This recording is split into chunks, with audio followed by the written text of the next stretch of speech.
All right, welcome to episode 32 of the Long Toss here on the Walkoff.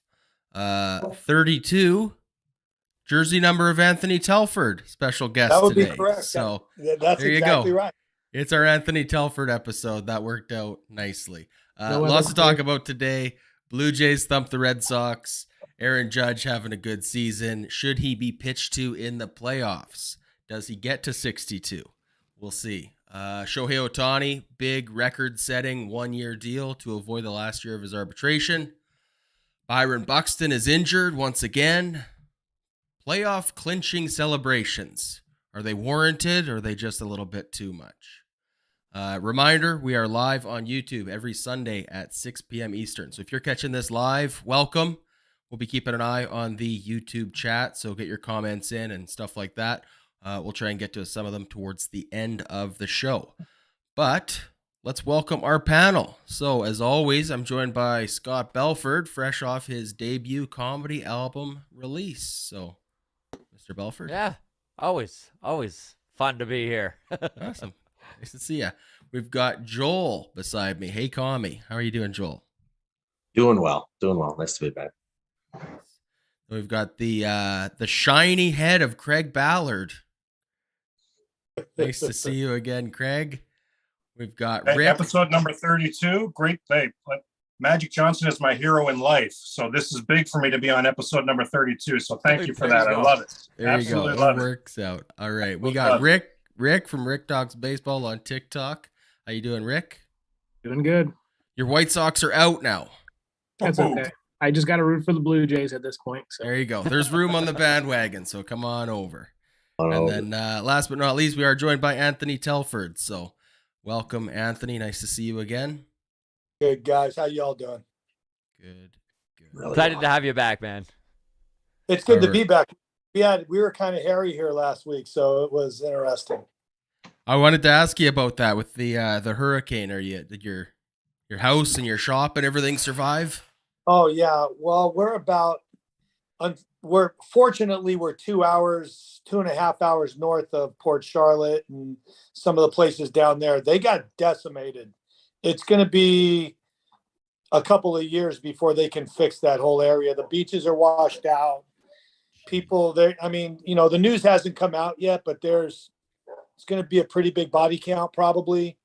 Terrible. And, it was terrible down there, but here, for some reason, Tampa Bay escapes these things, and we didn't hardly even have any rain. It was windy. We got gusts up to 80, but I actually let water out of my pool because I didn't want the pool to overflow. And the next day I had to stick the hose in the pool and put water in it because we didn't get enough rain. We're real fortunate here, and we're very thankful here, but we're praying for the people down south. Absolutely. 100%. All right, quick shout out to our Patreon, and then we'll get to it. Patreon.com/The Walkoff Podcast. Kyle, Joey, Patrick, Wyatt, John, Dunedin, Bob, Michael, Sarah, John, Rashid, Joshua, Jeremy, and Ian. Thank you for all your support over on Patreon, helping us get the new computer so we can get more content to all you folks out more often. Bonus content. All our episodes are available in full, unedited form if you prefer that over the new format we've switched to. With the 4 to 6, 10-ish minute chapters instead. Early access to all of our interviews, unedited, and then priority comments and questions for our weekly mailbag. Okay, let's get to it. Jays thump the Red Sox. Scott was telling me just before we went live here, why can't we play the Red Sox every game of the season? 25-3, we outscored them. We saw a 3-inning save from Yusei Kikuchi. Just probably the most trustworthy arm out of the bullpen, right? All right. Let's talk expectations with this Jays coming into the Red Sox series. Looks like they are very close to home field advantage in the wild card, but some decisions left to be made out in Seattle. Yeah. How's everyone feeling about the Jays as it stands? They are hot. The bats are waking up. It is a good time to be a Jays fan, I suppose. Rick, right? Good time to be joining the bandwagon. I got to go up and get my hat. All right. Scott, what are your thoughts on this series from a broad strokes approach? Honestly, the back end of the batting order, what impressed me in this series was that 6, 7, 8, 9 hole. They all were putting up hits. They were all getting on base. Danny Jansen popping some home runs there in this series. He's hot. Oh, is he hot? He's hitting something like 380 in the last 2 weeks. Like, he's just been unreal. And to watch Whit Merrifield kind of find that 2018, 2019 form that he had, man, it's a deep lineup, and they're putting up runs. I know it's the Red Sox, but they look good. Looks That's good. a major league team with major league pitching, man. You know, you put up runs like that going into the playoffs is super important. Who would you guys rather face? I mean, you're looking at probably either the Mariners or if you drop to the bottom, which I don't think will happen, Cleveland. It's looking more and more like it'll probably be the Mariners or the Rays. Is there anybody you guys would rather face? Well, right now, as of today, since the Rays lost to Houston, correct me if I'm wrong on my math, I don't think the Rays can catch the Blue Jays. So we're either in home field advantage or we're going to Seattle. Sure. I think those are the two outcomes at this point. I'd love to play the Rays in Toronto. But honestly, this wild card series, we've said this a few times on the show. If you can't get past the wild card, like, we've got no hope against Houston. So I think this Toronto Blue Jays organization is in the mindset right now that it's the World Series is the goal. So picking and choosing which wild card team you could massage best into maybe getting past. I don't know. I think this team has to not care. I think instead of worrying about who you're facing, the thing that matters most is locking up home field so Manoah can start game one. Yep. That was my next point about resting. Like, we have these games are serious that like when we can get lock up home field advantage, and we can do that before the final game because Snyder said that he would start Manoah in a final game of the year to clinch home field. So we got to get that in 161. We got to guarantee that we got home field locked up before starting Manoah in that last game so he can start game one of whoever we're playing against, I think. Do you think home field's going to make that much of a difference? Yeah. Okay. If the difference means going to Seattle, I would say that is a big road trip for the Blue Jays. Seattle is also, I believe, ending their season with like a 10-game homestand. Yeah. Texas, Oakland, and 4 against Detroit. So sure would be nice to get Seattle out of Seattle and out of their comfort zone over this way. Seattle, I mean, we just talked about John Schneider saying he would pitch Alek Manoah in game 162 if home field advantage is on the line. Seattle is in a similar situation where Luis Castillo is scheduled to start game 162 versus Detroit. Do you think Seattle would do the same thing if that's the difference maker for them? I think so. Yeah. I think so. They haven't made no playoff appearances in 21 years, and you're going to have it 3 games in Toronto, and then wait another 21 years to like, they have to be all in on host. Here's a question that I have for Anthony specifically then. Anthony, obviously you're aware that the Seattle Mariners are ending one of the longest playoff droughts in sports. As a player, how big of a deal is that if you're on that Mariners team? Because obviously for the fan base, it is massive. But if you're Jesse Winker, does it matter to you if you didn't grow up a Mariners fan and you're just a guy? No, it don't matter. No, he just knows that this is the playoffs and there's not that big of a deal. The only team that the 2 teams that come to mind obviously would be the Cubs and the Red Sox. Coming up in an organization or being with an organization and having a drought like 100 years is a little bit more of a deal than 21 years. I mean, you can go back and see on highlight reels, Ken Griffey Jr. sliding across home plate and, Seattle going to the playoffs and winning 116 games and going to the playoffs. And 21 years, it was really pretty interesting because I didn't realize myself that it had been that long. So I don't think they care. The kids don't care. the front office cares, the fan base cares, but the players, nobody there is old enough to really care. I'm just looking at the roster right now, and no, they don't care. They're just pumped that they're going. Last time the Mariners made the playoffs, Albert Pujols had 37 career home runs. Ichiro was a rookie. Wild stuff. Wow. Okay, then from a player's perspective, Anthony, sticking with you, how big of a deal is home field advantage? Getting home cooking, sleeping in your own bed. Well, I played all my games in Montreal, so we never had a home field advantage.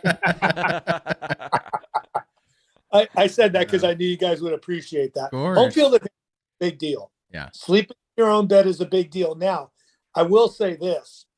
The downside to home field advantage is dealing with fans and people that you know when you're at home. Sometimes, like Seattle's home 10 days, right? Sometimes it's good to go on the road. It's like getting refreshed. You finally get some sleep. Your kids aren't in your bed in the morning. Your wife's not bugging you. I mean, all these things that people don't think about, but that's real things, man. I mean, a lot of time you see teams go on the road and they play really well. So, I mean, home field advantage is a big deal, but I mean, the kids in Seattle, there is no such thing as home field advantage for those kids. They're just pumped to be there. Houston appreciates home field advantage. Cleveland, the Yankees definitely want home field advantage. Tampa Bay doesn't have home field advantage, but you guys do. So, yeah, I mean, I would say Tampa Bay doesn't care that much. I would say Cleveland doesn't care that much, and probably Seattle doesn't care that much. Maybe Tampa doesn't care about playing in Tampa, but I think Toronto cares about not playing in Tampa. Man, the House of Horrors. Oh, man. Well, guys, the Well, one thing said about it being a short series is that baseball's the talk about the Cleveland 46 and 35 on the road. Yeah, They're a better road team. Cleveland's hot right now. You want to stay away from Cleveland. They're 21-8 in September. You want to try to stay away from Cleveland. The reason why I would say home field advantage is like insanely important is because it's unlike another series where you go on the road, you win that one game, then you come home. There's no coming home. It's just home field advantage, all those games for one team. There is no go back to our fans at any point. Craig, you froze up. Did we lose Craig? No, Craig's there. check. Yeah, I'm here. No. You're good, Craig. Anthony's frozen. The other thing I noticed is Blue Jays have a losing record against everybody but Houston this season. Houston, That's they're 4-2. Everyone else, they have a losing record against. That was at the beginning of the year when Houston wasn't Houston. Yeah, true, Yep. true. But you'll take it for what it is. Yeah, no, that's true. I'm just adding to the fear there. No, When and you talk about, playoffs are a whole new ball game, like you said. It's a clean slate at that point. So, But you talk about the comfort of playing at home and the sleeping in bed and the family and things like that. That all valid. Now that's prevalent in all sports. What I find interesting is baseball's it's the only one of any of the sports where the rules are different for the home team. So I think that's another reason if you're the Blue Jays, you want to get that home field. I think it would make complete sense that this is going to be a close series. I don't have any faith. I think Seattle's offense is deplorable, but that pitching is real. There could be a lot of close games here where we are thanking the baseball gods that the Blue Jays are the home team. And make Robbie Ray get vaccinated. Yeah. Right? He might not come up and play, right? So That's No, not that- a rule anymore, though. that's not that rule's been removed. They changed No. that recently. Oh wow, I'm so behind there then. Okay, so You've there been you go. busy working on a movie. We'll cut you some slack, Joel. Ask Alright. Tom Cruise, and he'll give you the We've dropped Scott. We've dropped Anthony. We're dropping like flies around here. Oh no. I'm sure they'll hop back in, and the four of us can. We still have Craig. We still got Craig. We're good. All right. Question about a matchup with the Astros. Right off the top, everybody seemed to think locking up home field advantage as soon as possible was a priority. So we can have Alek Manoah for game one of the wild card series. Since John Schneider made his comments a couple weeks ago, I've been wondering if there's maybe more value in pitching Alek Manoah 162 not having him against Seattle in the wild card round and getting him twice against Justin Verlander and the Houston Astros. Am I just way putting the cart ahead of the horse here, or do we need to think a little bit of a long-term picture here? He's got to start in the first round of the playoffs. Well, the problem with thinking long term is you might not get to him. Of course. You know, you want to make sure you get to Manoah.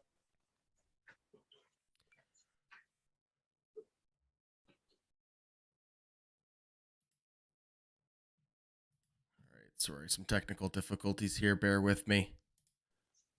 Get the internet sorted out. Joel, you're the only one that's left. No, there we go. Okay, we're all good. Everybody but Scott is here right now, so we're good. We'll get It's all this about getting sorted. hot at the right time. I mean, look at the 2011 Cardinals. I know it's a long time ago, but you got to get hot at the right time. Even the Braves last year too. Yeah, Braves. And yeah. So, Craig, what does your ideal wild card series pitching staff look like then? Man, I can't believe you just threw me that question here because I was trying to avoid this because this is not going to be. This is going to be in the minority. I'll say that. But for me, I've got Gosman going game 1, and I've got Man Mountain Manoah going game 2. And I'll tell you why. Game 1, whether it's Tampa or Seattle, it's going to be McClanahan or Ray. So either one is a lefty. We've talked so many times on this show. We've never come up with a good reason why, because the whole team hits right-handed. The whole team's right-handed, but the Jays don't hit lefties. We've never understood it, but that's the case.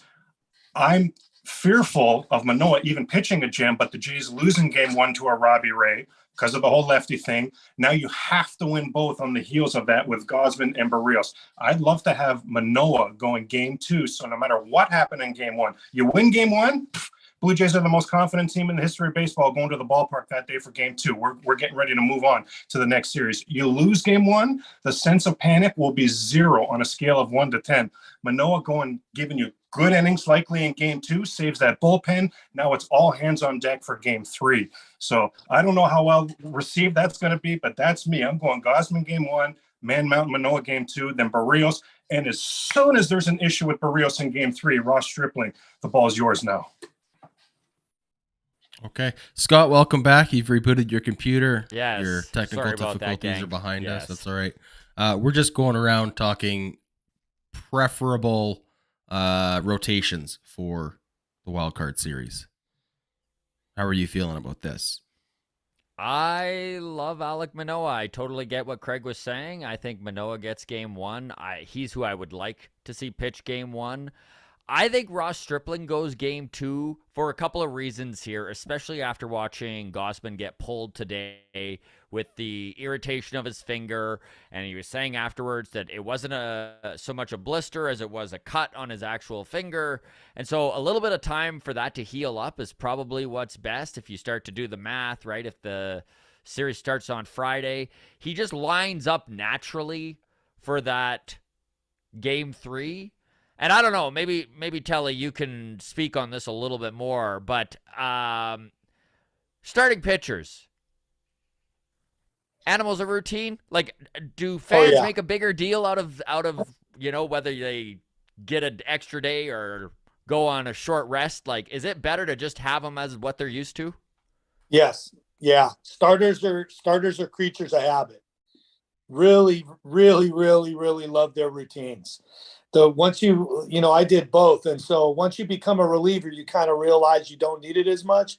But when you're just a starter historically, you're going to have your routine, your days, your sleep, your food, everything's pretty much weighed out. So yeah, I would keep guys in the same routine. And generally, if you look historically, it doesn't really work out really well when you start mixing and matching. You just keep guys on their routine and things seem to go a lot smoother. I like that about Manoah, Stripling, Gosman for a few reasons too, because it does keep them in the rotation that they've been in all month. And then on top of it, if you've got Gosman going game 3, if for some reason the Jays come out and they can take those first 2 games and win the wild card, you have Kevin Gosman lined up to go game 1 and game 5 in an ALDS. And I would prefer to see him than Jose Berrios or Ross Stripling do that. And I love Ross Stripling, by the way. How old is he? Go ahead. I was just going to say, no, you want the experience there. You know, you want the Gosman's a good player. He's a good pitcher. Mm-hmm. Does Stripling have any playoff experience? Anybody know what his playoff experience looks like? We can look that up. He was with the Dodgers, so I imagine he has some innings. I would assume it's mostly as a middle reliever, though, correct? Yeah, How probably. does that be the difference? Because it's a whole nother atmosphere going into the playoffs. Ross Stripling has pitched 3 scoreless innings over 5 games in the postseason, including appearances in 3 games of the 2017 World Series. So Stripling game 1, that's solidified. He's our ace. Yeah. Okay. Speaking of rotation and pitching staff management in the postseason, I'm really interested to get Anthony's thoughts on pitching a guy with short rest. As we work deeper into the playoffs, are there any health concerns related to that? I mean, obviously, this is the time of year that it's all hands on deck, but is there any consideration with like a young guy like Alek Manoah, who's already way past his career high in innings for a season? You know, I tell you what, I always want to kind of glide to the side of longevity. So, you know, if you want Alek Manoah, who's got just under 200 innings, he's only given up 144 hits. He's got an 0.9 whip. You know, you want that guy for the next few years to be really, really good. So he's already going to way, way, way far exceed his innings.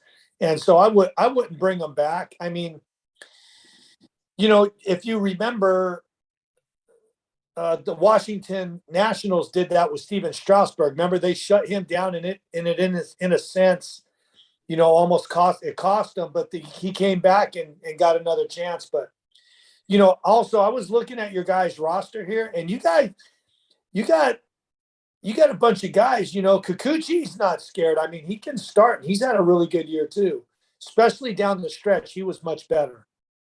So I mean, you know, you got a guy there that can eat up some innings. The one that kind of scares me is Berrios. Like, he gives up too many hits, you know, and in a short series, you don't want a guy that gives up, you know, 40 more hits than innings pitched.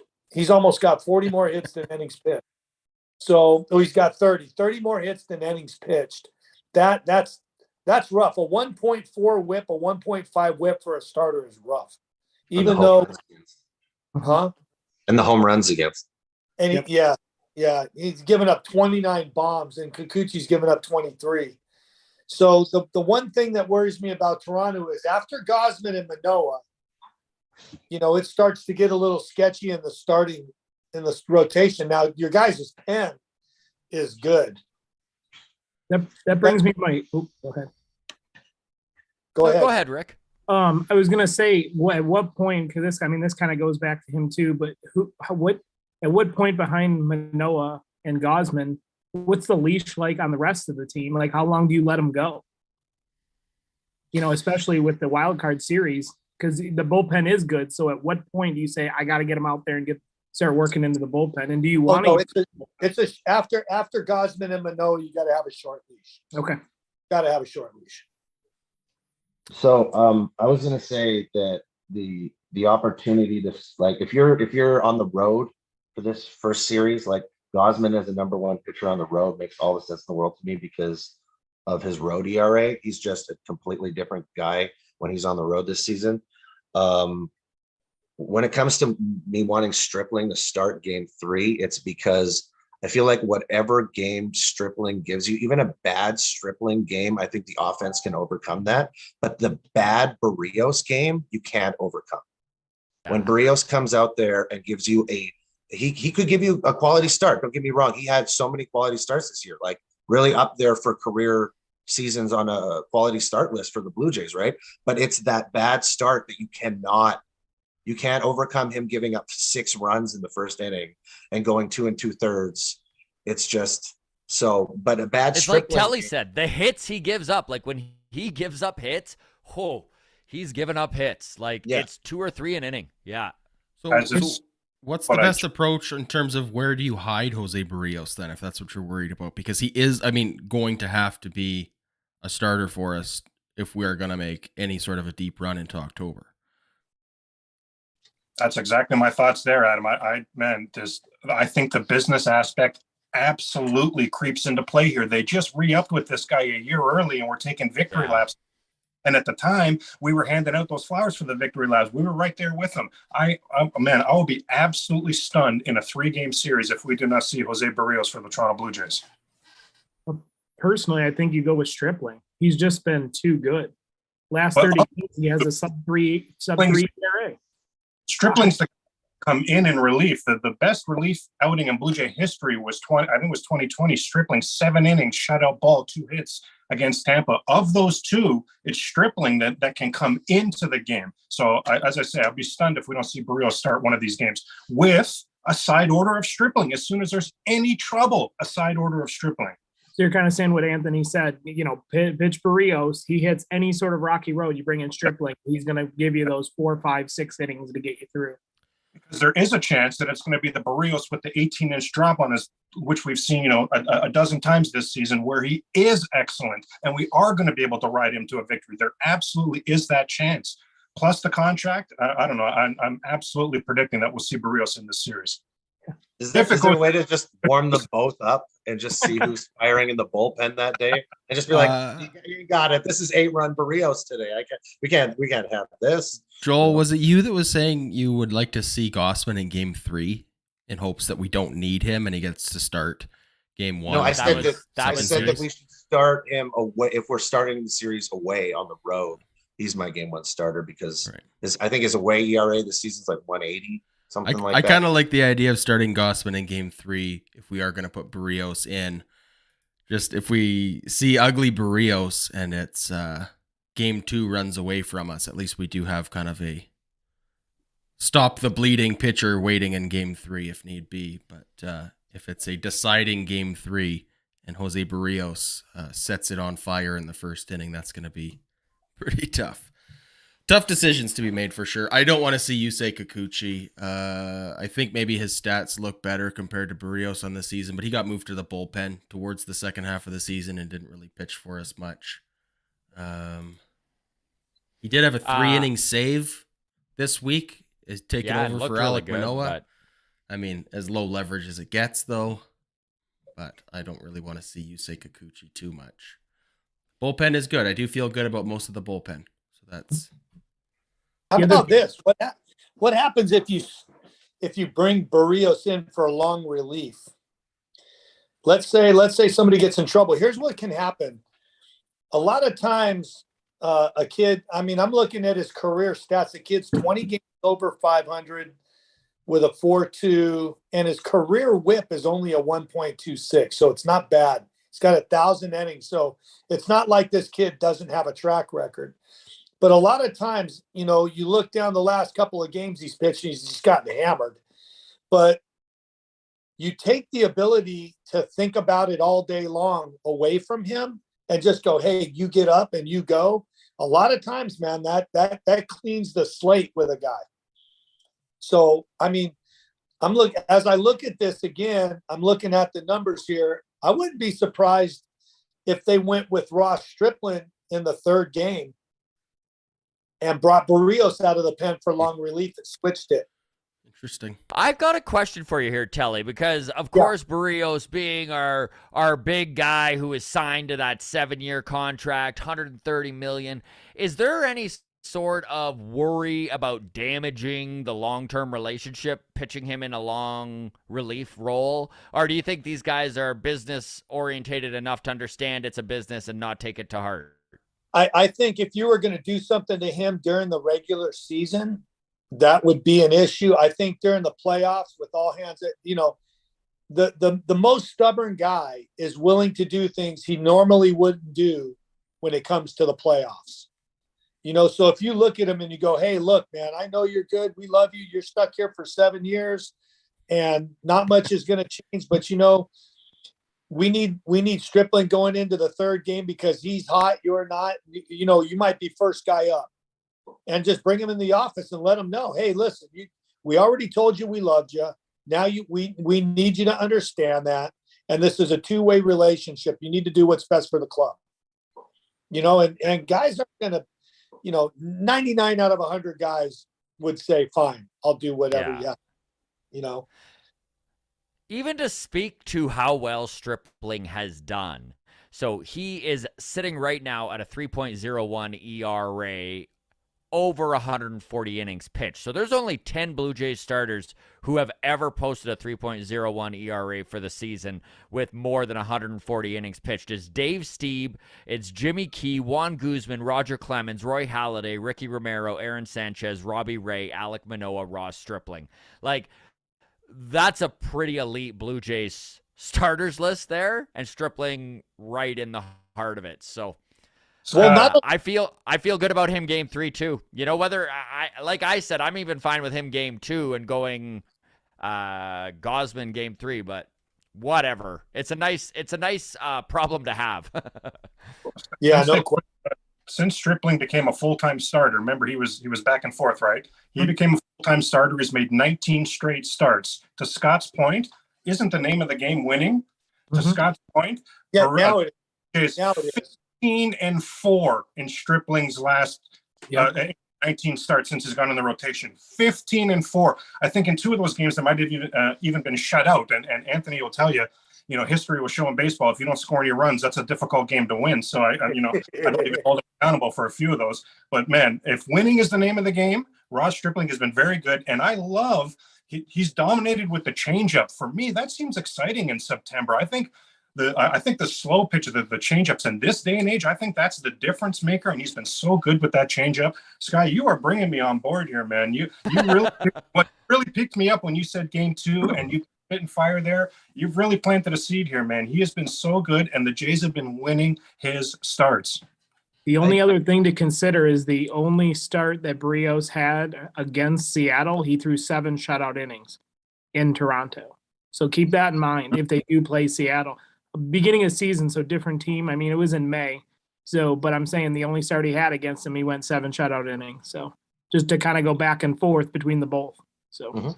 Telly, if you dominated a team earlier in the year and then you're facing them September or October, does that still psychologically give you an advantage, or is that too much time lapsed? No, it gives you an advantage. It does, eh? Okay. Yeah. You don't forget. And, teams change occasionally, but they don't really change that much. There's guys that get hot, but it's not like you go in there and you face some guys and then the next week you face them, or the next month, or the 3 months later you face them, and they're that much different. Not a whole team, one guy. Yeah. A guy can get hot and all of a sudden you can't get a guy out, but not a whole team. If there's just, I don't know how to explain it, guys, but there's just teams that you could just throw your hat out on the field and you beat them. And then there's other teams, no matter if they're in last place or first place, they just beat the tar out of you.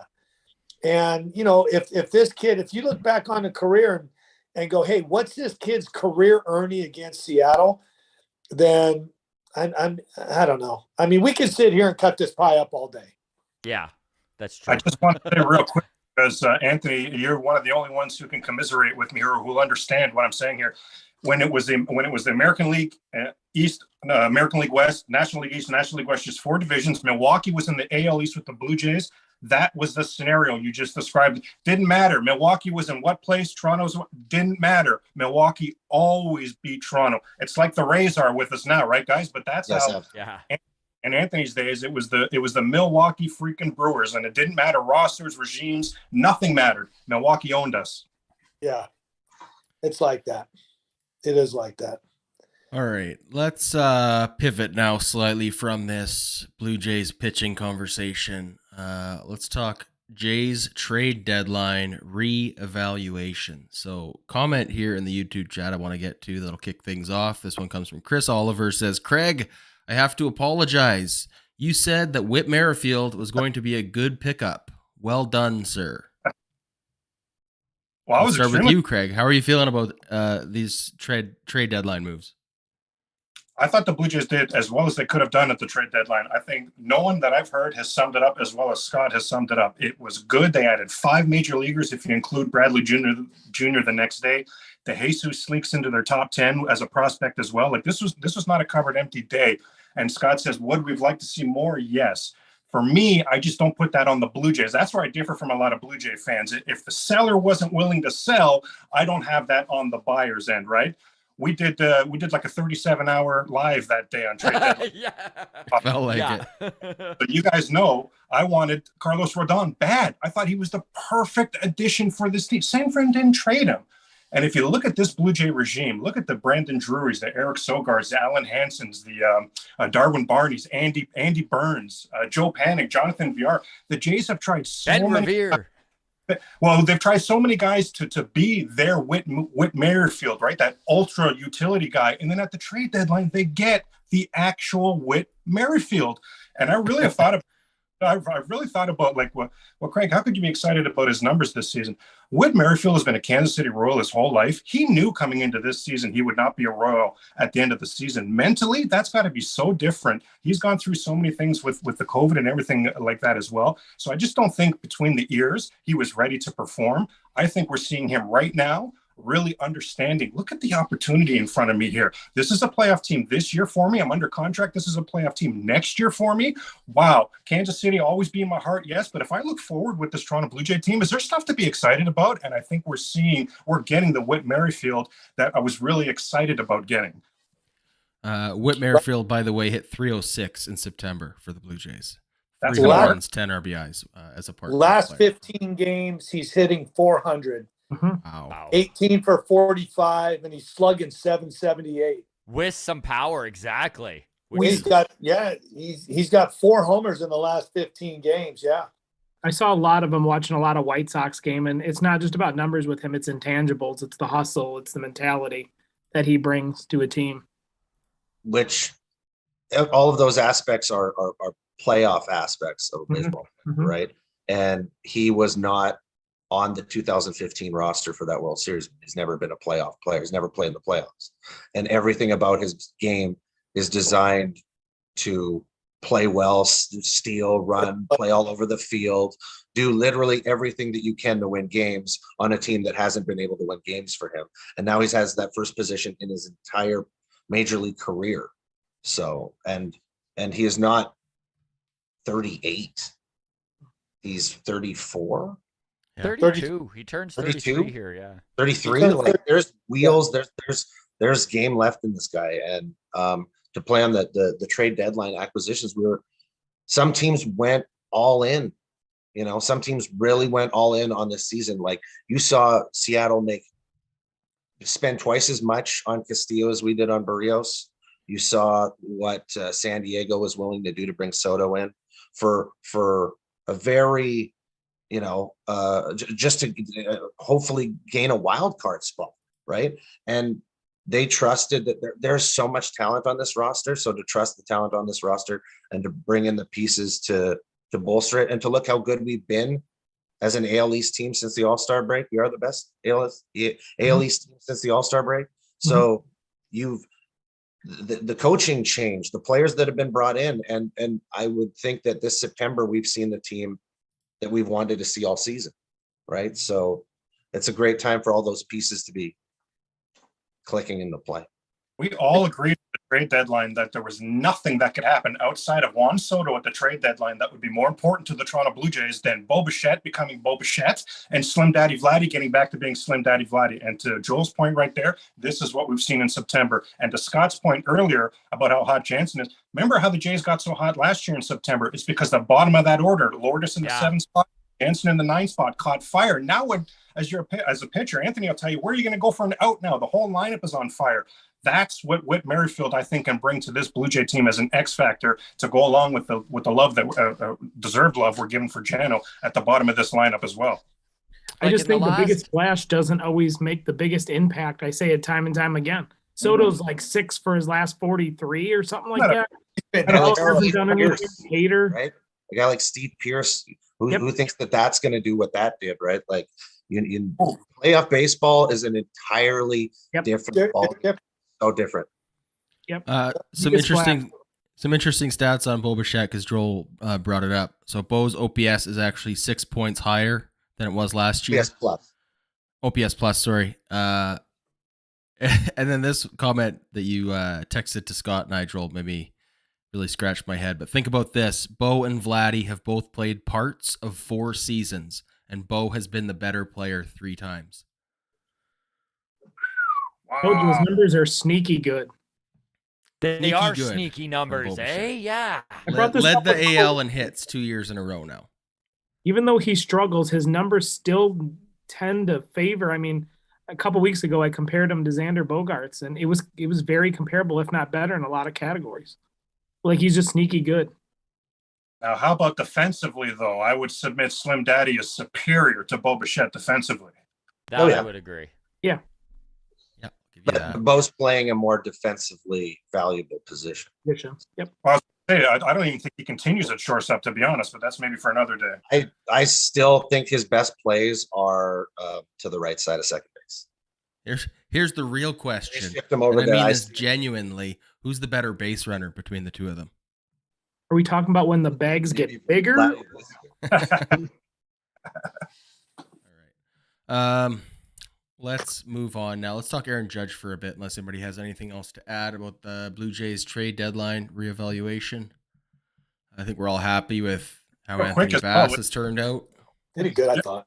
You know what? I did want to just really quickly guys mention freeze Zach up. Pop. Okay, talk pop. I just like that he has so much term left on his contract. He's got such a just wipe out slider that if he starts being able to pick his spots a little better, this is a dude that has Jordan Romano type ceiling on him. You know, like this is a guy who really could be a high leverage reliever, an 8th inning guy, a 9th inning guy.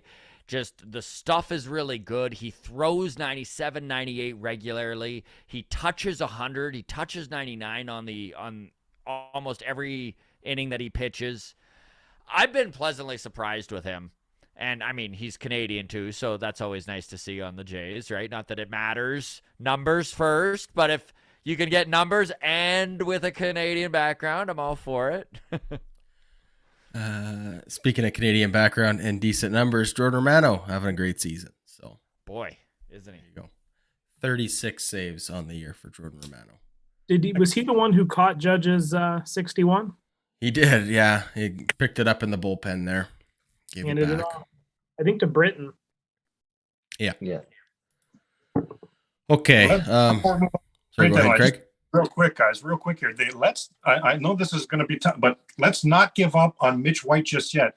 The Jays said when they picked up Mitch White that was more of long term. Scott reminded me of this when he said, "Hey, I like Pop's term here. Pop's going to be around for a while." So is Mitch White, and Atkins said things about White that they think they can tweak. In particular, they think Pete Walker can tweak. They think he can be their next Ross Stripling. We've just spent a full section gushing over the season Ross Stripling just had. So let's not throw Mitch White out just yet. I don't think he'll contribute this season, but let's not throw him out just yet. Couldn't agree more, Craig. Could not agree more. And I think that Blue Jays fans may have a little bit of a bad taste in their mouth with him because of the lack of immediate success that we've seen out of the guy. But yeah, as a long-term piece with 2 years of control left on him, a guy who has pitched in out of the bullpen and in a starting role with youth, nothing not to like there. Like long-term, great move. Okay, let's pivot now. Aaron Judge. We talked about him getting 61 in Toronto. He is threatening for the Triple Crown. I think he's a few points back in the batting average right now. Is 62 happening?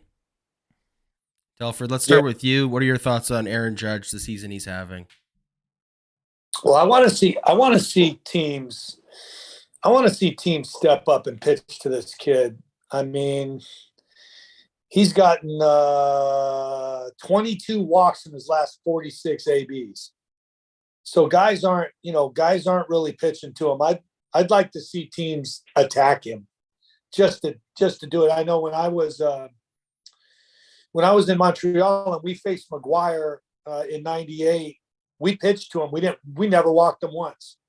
So did he hit some homers? Yeah, but that's what the game's all about. It's not about anything else. You got to ante up and challenge the kid. I do know that he's struggling right now because he's trying to hit it, get it out of the way. So I'd like to, go actually getting out of New York will probably be great for him. Do you think he's leaving New York? No, I think he's leaving New York and going up to see you guys. Like when you talk about the walks, though, Anthony, none of them are 4-pitch walks, guys. Like, am I the only one here? This is where I feel like I'm in the minority here. Like, I see the number of walks; it's big, but how many of these are full count walks? How many? Yeah, he's absolutely seeing pitches in the strike zone, 1,000%. I gotta say. Okay, talking about Tony La Russa walk. He's only getting 1 or 2 pitches to really hit, and he's missing them. He's putting that pressure on him. I'll tell you what the incredible thing about what Barry Bonds did was, I'm telling you guys, he got 1 pitch a day to hit. He did it. I watched it. Aaron's missing a lot of pitches. That's why the counts are going so deep. He's fouling off balls. He's not getting the bat out. And then guys are like not giving in to him, and they're trying to make him swing. And then with 2 strikes, he's got a good eye. He fights. He does really good.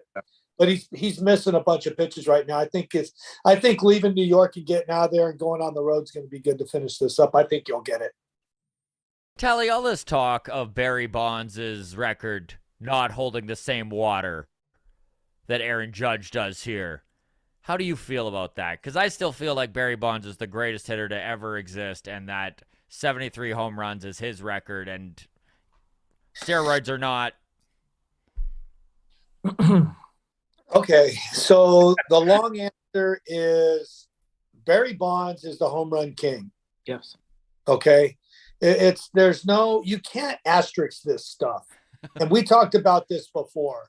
If you want to go back and have Roger Maris piss in a bottle, and I get it. I know I met him, I met the family, and I get all that stuff. But listen, guys throughout history have been doing stuff. Okay.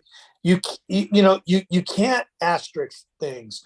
Aaron Judge himself, and I know Aaron pretty well, and he absolutely said the right thing. He's like, Barry Bonds is the home run king. And right now, Aaron Judge is going for the American League record. And if you asked Aaron right now, that's what he would say. He would say, no, that's not the legit home run record. I now hold the American League home run record. So, but Barry Bonds, a home run king, guys, it's not a discussion. I was just going to say Barry Bonds went up against steroid pitchers. So, I mean, at the same time, the playing field was there, man. Yep. It was love. Out of curiosity, I'm wondering what you gentlemen think. If, for some wild reason, Aaron Judge in the next 3 games doesn't hit that number 62, does it diminish his season at all? Or is this still just a historic moment and we should just be reveling in it either way? I believe nobody even has like 45 home runs. I mean, am I right on that? Can somebody check that? I don't think. Yeah, I think Schwarber's next up, and he's 20 behind him. 43. Yeah. So I mean, think about that. He is 18 above anybody else. I mean, this is an impressive season we're watching right now. Incredible. Oh, he's the MVP. Yeah. 100%. Almost 200 hits, 174 hits, 61 bombs, 130 ribbies. Hitting 311 with an OPS of 1116. And he's playing. His slugging is ridiculous too. Like everything about the man. He's playing in the toughest division too. It's not like he's playing in the AL Central or the NL Central. He's playing in the American League East. When I look at Aaron Judge's at bats and I see his plate discipline and the fact that he will take his walks, he will force you into the strike zone. It's every ounce what we saw from Slim Daddy Vladdy as he came up through the minors. And if we're being honest, he's lost that a little bit from time to time on the major league level, hasn't he? And he gets himself in trouble with that. But that's what Judge has done from pole to pole this season. He has not expanded his strike zone. The actual that's what the eye test will tell you. The stats show it too. I mean, he's got miles ahead of barreling up balls compared to whoever's in second place. He's got miles ahead of hitting pitches in the strike zone as well. Because again, he's not willing to play the pitcher's little reindeer games. And to the Yankees' credit, they put him to the leadoff spot. If you're going to give us that free base runner, that's been part of their success. Remember when the Yankees were free falling, guys? Aaron Judge was the only one doing anything on that team offensively. So if there's any doubt, this is the MVP. Oh yeah, he's the MVP. So, Anthony, did you ever face off against Barry Bonds or McGuire? And if so, how did you pitch him? Did I? Yeah. So how'd you pitch him then? How'd you get him out? What was your strategy to get him out? You know, actually, both those guys I owned. Owned them. Mark McGuire, I think, was 2 for 13 or 14, and then Barry was 1. And Barry got me. Doggone it.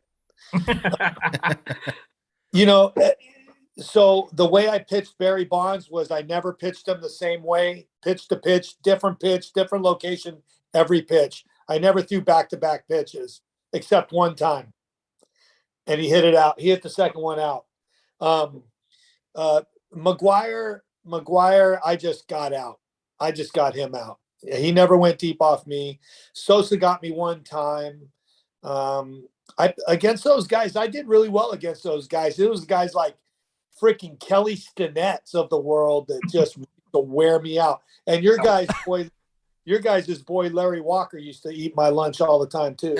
Love Larry Walker. Oh, all right. Oh my God. Aaron Judge. Then let's talk his future in baseball. He's obviously bet on himself. One of the biggest wins ever in terms of betting on yourself. Is there any chance he lives up to the value of the contract he's about to get? He's going to finish the season with 60 to 63 home runs. Does he ever come close again? Because you're going to have to pay him for what he's done this year, especially if you're the New York Yankees. Does he come anywhere close to making this a good deal for whoever lands him? Rick, you're nodding along. Yeah. Well, yeah, I mean, his big thing is always just staying healthy. If he can stay healthy, the numbers will be there, especially playing in Yankee Stadium. So I think he lives up to it if he stays healthy. That's the caveat. He's had multiple 50 home run seasons. I know a lot of people think he's going to stay in New York. Man, I really think he's going to go. Even if he does stay in New York, this is going to be one of the stories of the offseason. The San Francisco Giants will be making it rain. I can't wait. Steve Cohen, that Mets owner, for sure is going to be looking to spend monopoly money to take the Yankees guy.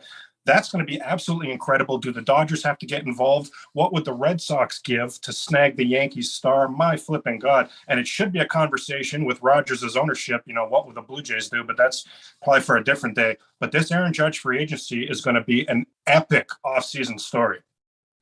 What do you guys think he gets for term?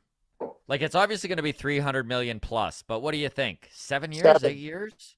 No, I mean, these deals taking these guys to 40 years old have done nothing but bite them. Mm-hmm. So I mean, I wouldn't be surprised if you see a $40 million 5-year deal, $40 million a year for 5, or I mean, if I was an owner, I would just load it up and give them 5 to 7. I wouldn't go past 7 years. So overpay him, but go shorter term. Yeah, for sure. Yeah. I have a feeling somebody's going to overpay him and go longer term. San Francisco Giants. I have a feeling somebody's going to throw $400 million at him over 10, and that's going to be on the table. I think so. I really think somebody. Why not? Look what he did. And this is. Let's not just. He's doing this in one of the weakest offensive seasons in baseball history. Right. Let's not forget that record was 61 years old too. This is an absolute pitcher's year, and he's putting up an 1,100 OPS triple crown 60 homer season. Somebody's going to throw $400 million at that. Well, Stanton has a $360 million deal to be a DH. Somebody's going to pay $400 million for Aaron Judge. Mm-hmm. Actually playing the field. Just remember one thing too, guys, where he's playing. There's no right field anywhere in baseball like Yankee Stadium. Mm-hmm. and he's hit 20 home runs over there. So, those, you're looking at maybe 20 of those home runs in Toronto are outs.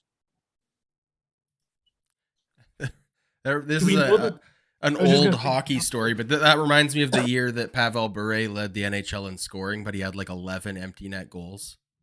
If Pretty Major close. League Baseball goes back to the 2019 baseballs, he's got 90 bombs this year. All right. Aaron Judge, Hall of Fame bid. I know it's early. He's 30 years old. Is he Is he on a Hall of Fame career path? Is he one of the greatest hitters of all time, or just one of the greatest seasons of all time? No, one of the greatest seasons. Yeah. He's I good. agree. You're looking at a career 280. He's got 200 homers. So 219 homers. He had 52, then 27, 27. 2020 we can erase 9 homers and 100 ABs, and then 39 and 61. So you're looking at a guy that's going to be a 30 home run guy. He would have to play a long time, but one of the things about Aaron Judge that's so special is the person. Yeah. Now, when you're talking to writers, we all know that stuff matters. Mhm. So guys are gonna work hard to get him into the Hall of Fame. And remember, he's got a career OPS of 978. Jeez. And So incredible that's glove. All right, let's switch then from Aaron Judge, one MVP front runner, to I guess this year's AL MVP runner up, most likely.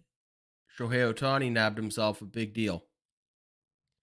$30 million. 1 year, $30 million to avoid the final year of his arbitration before free agency. Largest ARB settlement in MLB history, by the way. Yes. Joel, let's start with you. What kind of a contract do you think he gets next year? Is it with LA? How much? What are we looking at? Everybody's got to be in on it and offering everything that's available, right? Like it's an athlete that is never. We're not talking about an athlete in this. We're talking about something. We're talking about a unicorn. We're talking about the face of the game.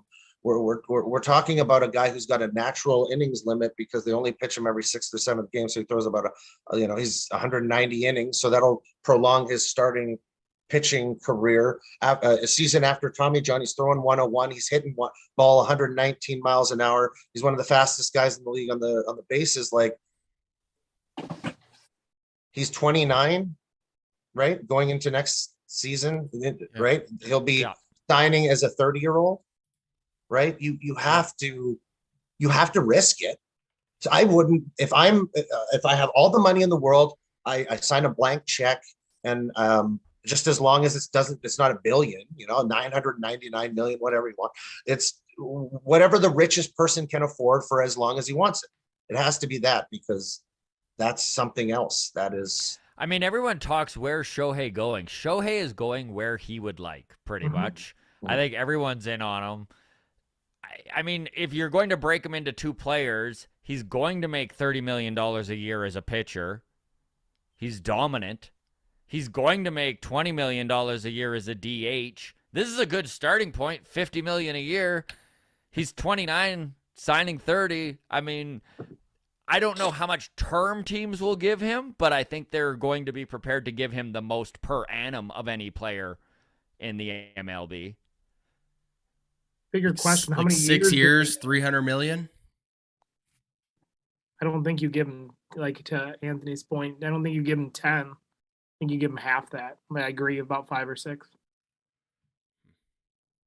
Yeah. Mm-hmm. 350 million, 6 years.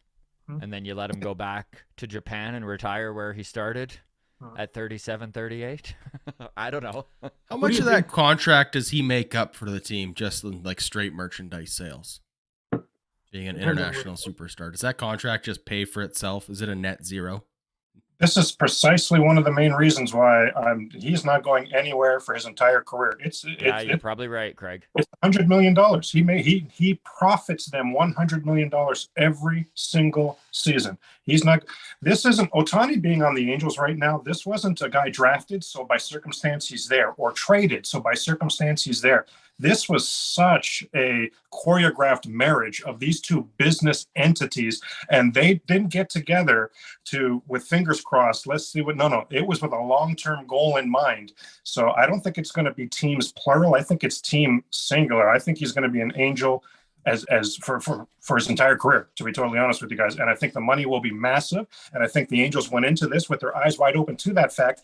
And the deplorable seasons they've had that we've chronicled here on the Walkoff is only going to help lead to that as well. The Angels can't cut bait on this guy. They need to go even further all in, because they've been a laughing stock as a franchise, despite having this guy in Trout.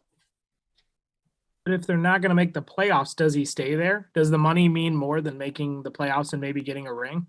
This is my point. I don't think any of those things come into play. This feels like business entity Ohtani, business entity Moreno, and the owner of the Angels specifically going to Anaheim to be in that market and live his life. That's where he wants to be. That's why I don't think things like this come into play. I think it's such an odd negotiation, certainly, but I just think that these two are together for the long term, and things that we see that come into play into all other negotiations just aren't into play here. In my opinion. Which state in the country has the biggest Asian population? California. California. Yep. Yeah. So I mean, you got to remember this kid. That kind of stuff's important. That kind of stuff's important. And really, honestly, when you're talking about paying them before everybody gets their panties tied to knot, if he blows out his arm again, which is highly likely at some point within the next couple years, okay? If he blows out his arm again, you got to remember, you're going to be paying 30 or 40 million for a DH. Yeah. You can't pay 40 million for a DH. Who's the highest paid DH right now? Well, the Angels have also kind of got a sticky situation with Mike Trout and his back health. That kind of complicates the whole DH spot as well. Yeah. I know he did finish the year playing defensively in the outfield, but that is, I think, we'd be kidding ourselves if it wasn't a factor that they have to consider. They have to. Long term. So does this albatross of a contract that Anthony Rendon currently has of $250 million, do they just pretend that doesn't exist? Like, I understand saying that Ohtani's going back to the Angels for sure, but I mean, how much are their pockets infinitely deep?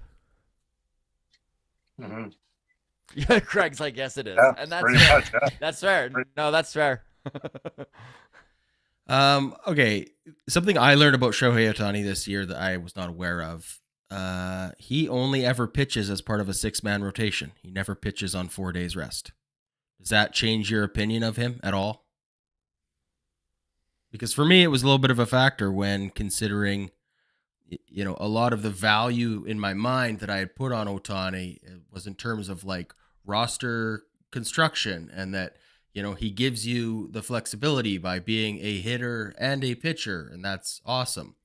But if you're the Angels and you need to carry 6 starting pitchers to accommodate Shohei Ohtani in the rotation, am I giving too much stock into that as a 6-man rotation in LA? No, you're not. Now, as it's interesting because I'm sitting here trying not to say too much, but as you start to dive deeper and try and figure out, hey, how is this guy going to fit? You start seeing all the holes. Now look, can the guy pitch? Yeah. Can he hit a little bit? Yeah. But is it, if you cut out each one and make it singular, is it that good? Does he seem like a $30 million a year player right now? Yeah, because he's doing both. But if you have to drop one of those, is he a $30 million DH by himself?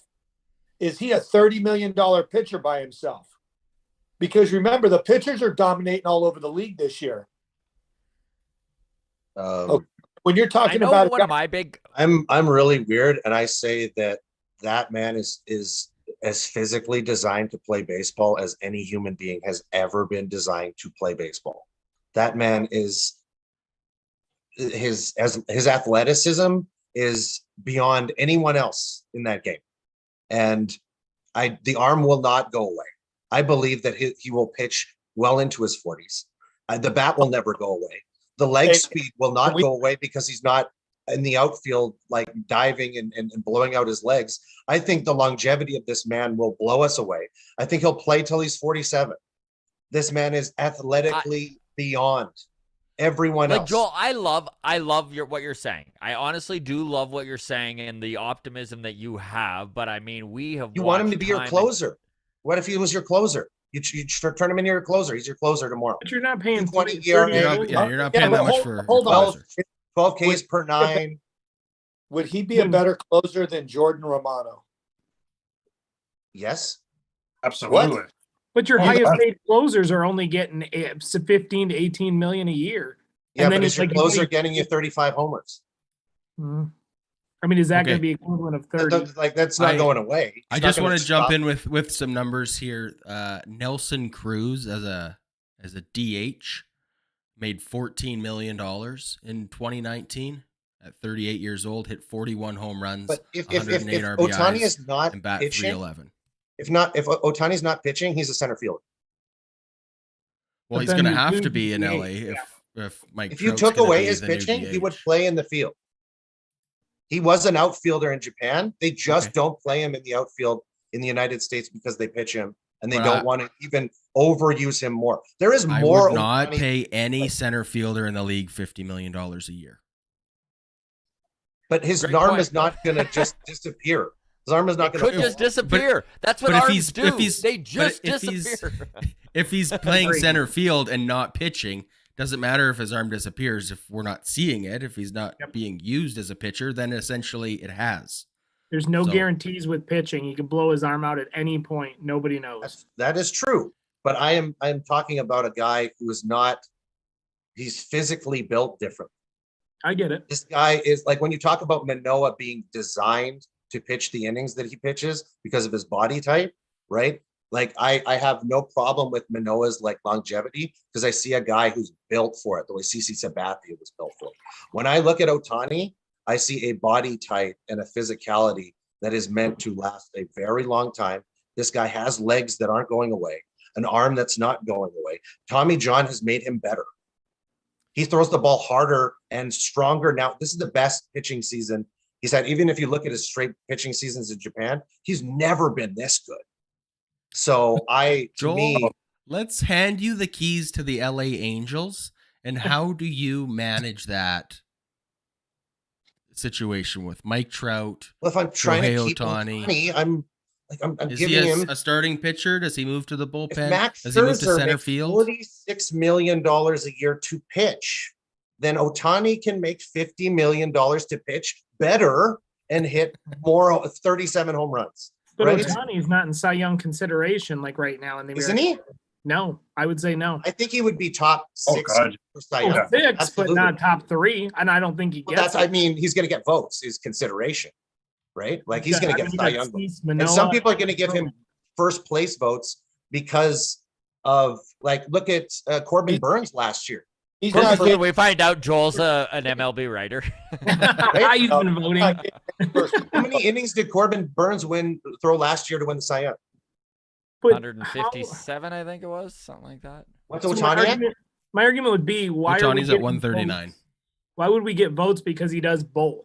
Like that's been my argument for a while. Like if MVP gets votes because he does both, does he get Cy Young because he does both? Well, not everyone does both. I get it. I'm He's just an saying for Cy anomaly. Young, there's no like you can give a Cy Young to a reliever. Yeah. You know, the Just innings has dominant. never defined what is the best pitcher of this year, and he's a hybrid.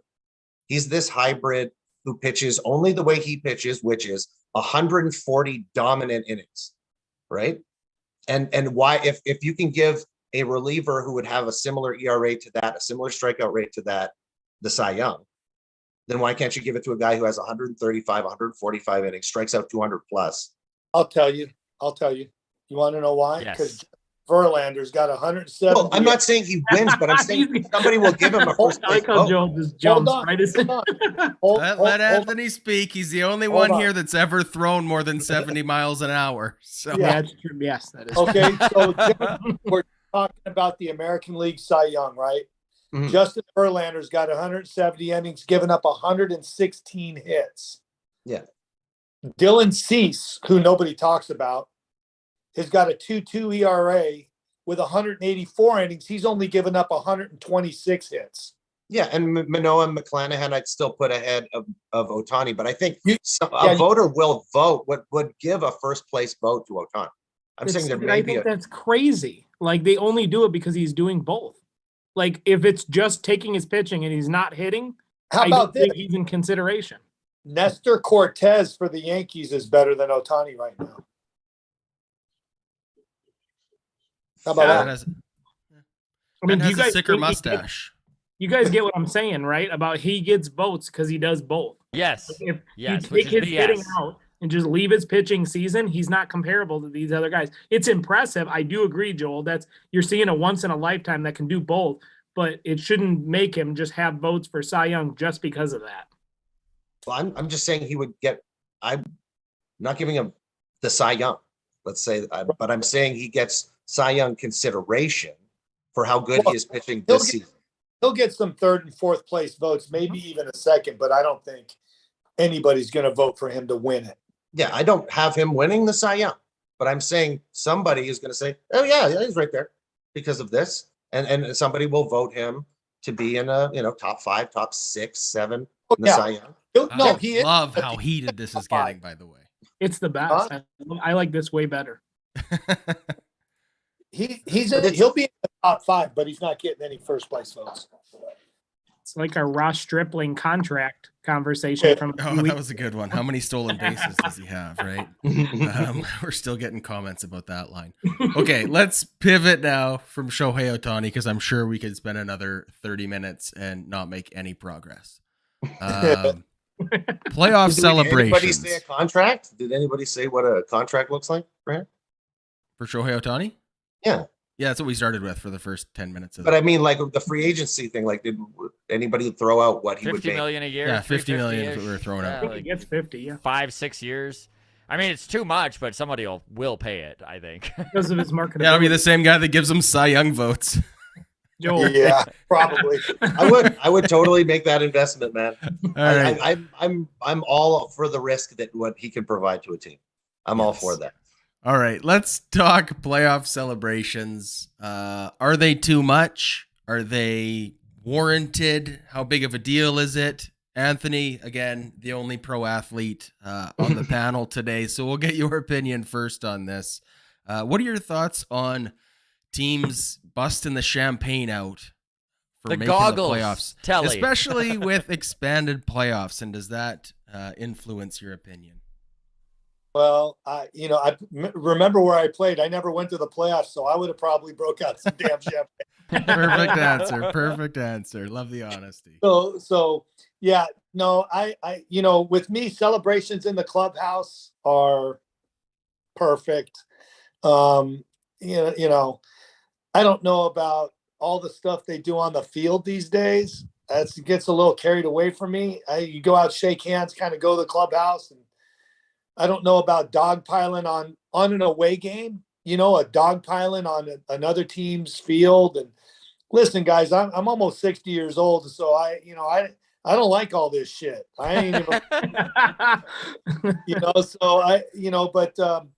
but for teams, even though it's expanded, hey, it's special. Like, I played 16 years and I got 6.5 in the big leagues, and I never got to pop a cork in the big leagues. I got 5 minor league rings, and I had fun all 5 times. And, I think they should be able to celebrate inside the locker room all they want, but I don't remember dogpiling on somebody else's field. I wish they would keep the celebrations professional and, just kind of leave it at that. I don't like You did make a division and taking You did make a really good point there, Anthony, about being 60. I was going to say how difficult it is to go to the playoffs. I mean, it was kind of eye-popping to see that the Blue Jays making the playoffs this year, it's the 9th time in franchise history since 1977 that they have been in the playoffs. Like, this is not something that happens all the time. So you should enjoy it as a ball player. 100%. Look at Ernie Banks. He never, Hall of Fame career, never made the playoffs once with the Chicago Cubs. I mean, if you want to watch some interesting celebrations, watch Will Clark's celebration. It is fantastic. If you ever get a chance, go to YouTube and look up Will Clark celebration. If you want a good laugh. I was gonna say the posthumous celebration where you've like won it, but you didn't win the game. You won it because somebody else lost like yesterday, and you're waiting till your game is over, and then you're gonna act like, hey, we did it, and you're waiting to like explode into that joyous moment. But a game still has to happen before you have that. That just kind of feels a little dirty, but yeah, it does. It's like sliding in the back door a little bit. But if anything, I can see value in just celebrating something to blow off steam. That's a 6-month grind these guys just went through.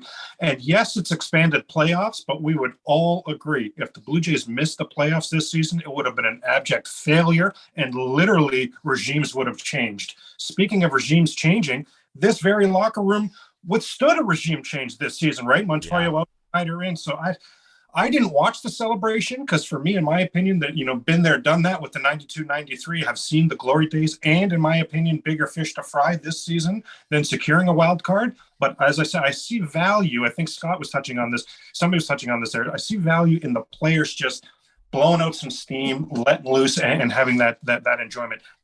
How many of the teams, are just going home at the end of the season, don't have that taste in the mouth? So even the expanded playoffs, I still can say that it is celebration worthy.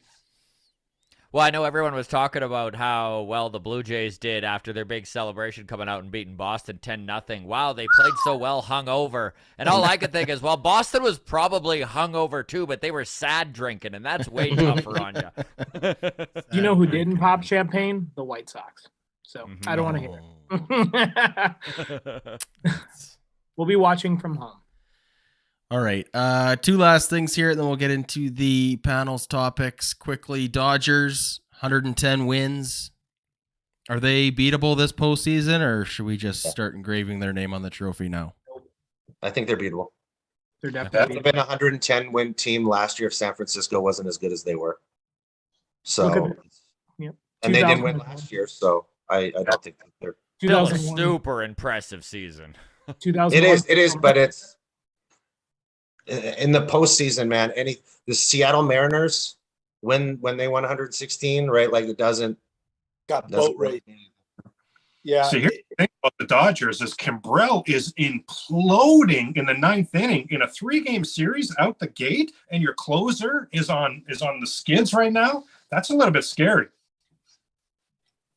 Everyone's 0-0 when playoffs start. It doesn't matter.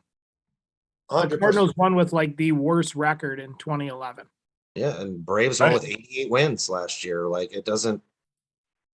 Hey, somebody do some legwork for me because I don't have the information. In the last 5 years, let's just go 5 years. How many wild card teams have won the World Series? The Nationals and the Braves last year did. Cubs were in 2016. 40% right there in the last 5 years. 40% of the wild card. 17, So 17. 2017 was the Astros. So they're a winner. 18 was a first place team with the Red Sox. Yep. 19 was the Nationals. 20 was the Dodgers in the shortened season. And then 21 was Braves. That's a great point. It's like That is a really good point. Yeah, 2 out of the last 5. That's a really good point. That's good. Those are good odds. Really good odds. I bet if you go back and go over the last 10 or 15 years, I bet it's might be a tick higher. Oh, and you're telling me the Braves are and look at Braves are better team this year, right? So They just overtook the Mets. Acuna, Wild card used to be that one game crappy ass crapshoot. So how many really good wild card teams were eliminated because it was only that one wild card. This year, it's even harder. Now we have a series. We're sifting through a little bit better of who's the actual better team advancing. Point, Craig. Okay, anything can happen once you get to the playoffs. Let's talk what can happen before you get to the playoffs. Season-ending surgeries can happen. Byron Buxton can't seem to put together a full season, despite all the talent in the world. Like, what to even legit, say you- about this, Scott? It's He's a top 10 player in all of baseball when he's on the field, and he can't stay on the field. It just The it best just makes ability me- is availability, right? Yeah, like it just makes me wonder when there's an injury-prone guy, how much as a front office you should be leery of any sort of actual term and money. Well, they just gave him You know, 7 like- years, $100 million. I know they did. And like even I know Aaron Judge has been very healthy the last 2 years, but even he's had health injuries. It's like, how cautious should you be? Or do you throw caution to the wind and say things like Joel said, where his arm will never his arm will never blow up. It'll last 12 a years. robot. So Byron Buxton specifically, I just want to get this out for anybody who's not familiar with Byron Buxton. Minnesota Twins, 8th season in the major leagues. He has 1 season with 140 games played. Everything else looks like this: 46 games, 92 games, 28 games, 87 games.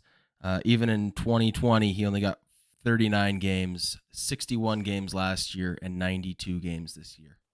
So I got 2 things on that. First one, I went to a Sox game this year and got a chance to see him pull a rare triple play, which was amazing because I thought the ball was going to go off the wall. He ended up getting it. They ended up getting a rare triple play. So that was pretty amazing to see that live. Secondly, are all the injuries related? Does anybody know if they're the same type of injury where it's a nagging injury that he's getting the same thing, or is it something different every time? Good question. I'll have a look here. Because, I mean, if it's a leg injury, you know what I mean, then you do worry about it. If it's something different, it could be just chalked up to maybe luck or regiment. Right here in our own backyard, the whole Buxton thing has a real George Springer feel to it. Like we're constantly brainstorming. You know, how can we narrow down the wear and tear that's Springer because he's so fresh there. I mean, the Minnesota, the Walkoff going on in Minnesota right now, like the Walkoff podcast from the Minnesota Twins right now. Yeah. They better be bringing similar things here. That triple play was amazing, Rick, but that shows the abandon that he plays with. Same as George Springer, right? At some point, does somebody need to step in and move him to right field, have him DH something? Because that really blew my mind when Adam just said 8 years. We're talking about this with Springer. It's driving us crazy. A year and a half in, Minnesota fans been dealing with this 8 seasons. So somebody's got to brainstorm some sort of change there. Because when he plays, and it's not just his defense, right? Like that's not a one-trick pony. If you just find a way to get his bat in the line, he hits leadoff for them, for crying out It's loud. insane.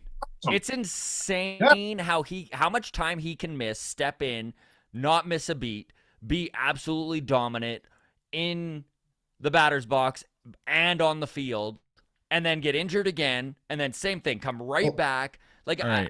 I've got a little abbreviated injury history list for Byron Buxton. Okay, so dating back to 2015, sprained thumb. I won't get into how much time he missed with everything, but just the variety of injuries here. Sprained thumb, knee contusion and back spasms, groin strain and migraines, strained wrist and fractured toe, concussions. I mean, I'm only in 2019. We still have 3 seasons left to go through injuries here, and I haven't named the same one twice. You've knocked off the entire skeleton so far. Yeah, so it's not just one reoccurring Hip strain. Can I say something? Please. Now, we all know he's a good player, right? Of course. But where is he dominant? I'm looking at his averages for the games played. First of all, he's only gotten over 100 games played once. And he's only hit over 300 once. And he hit 306 in 61 games in 2021. He's a talented guy, but talent, you guys, you know, I saw a lot of guys like this. Like you look at him and you're like, oh my God, this guy's so good. He hit 225, 253, 156, 262, 254. This year he hit 224 with 28 bombs. Struck out 116 times in 340 ABs. So before is he a good athlete? Yes. Is he a good player? No, he doesn't. You got to be a good player. You got to stay on the field. And remember, I played with Cal Ripken Jr., who took BP in infield for 20 straight years. So the fact that Fox, when they did their top 5 unbeatable records, how that wasn't number 1 blew my mind. It's the number 1 most nobody in any sport's going to do it. Nope. Sport. So Joe, oh, sorry. I was going to say, Joe, I'm just going to give you a plug. He did a video on TikTok about just some of these guys playing 110% every game, and they're just getting hurt. They're just playing recklessly. They're diving for crazy balls, getting hurt, overdoing it. So look at the history of center field. Okay. Look at the history of center field. Let's go back to Mickey Mantle and the playing center field, what that does to you 30 and after. What you can do from 20 to 30 and what your body will give you 30 to 40, right? Look at Ken Griffey Jr.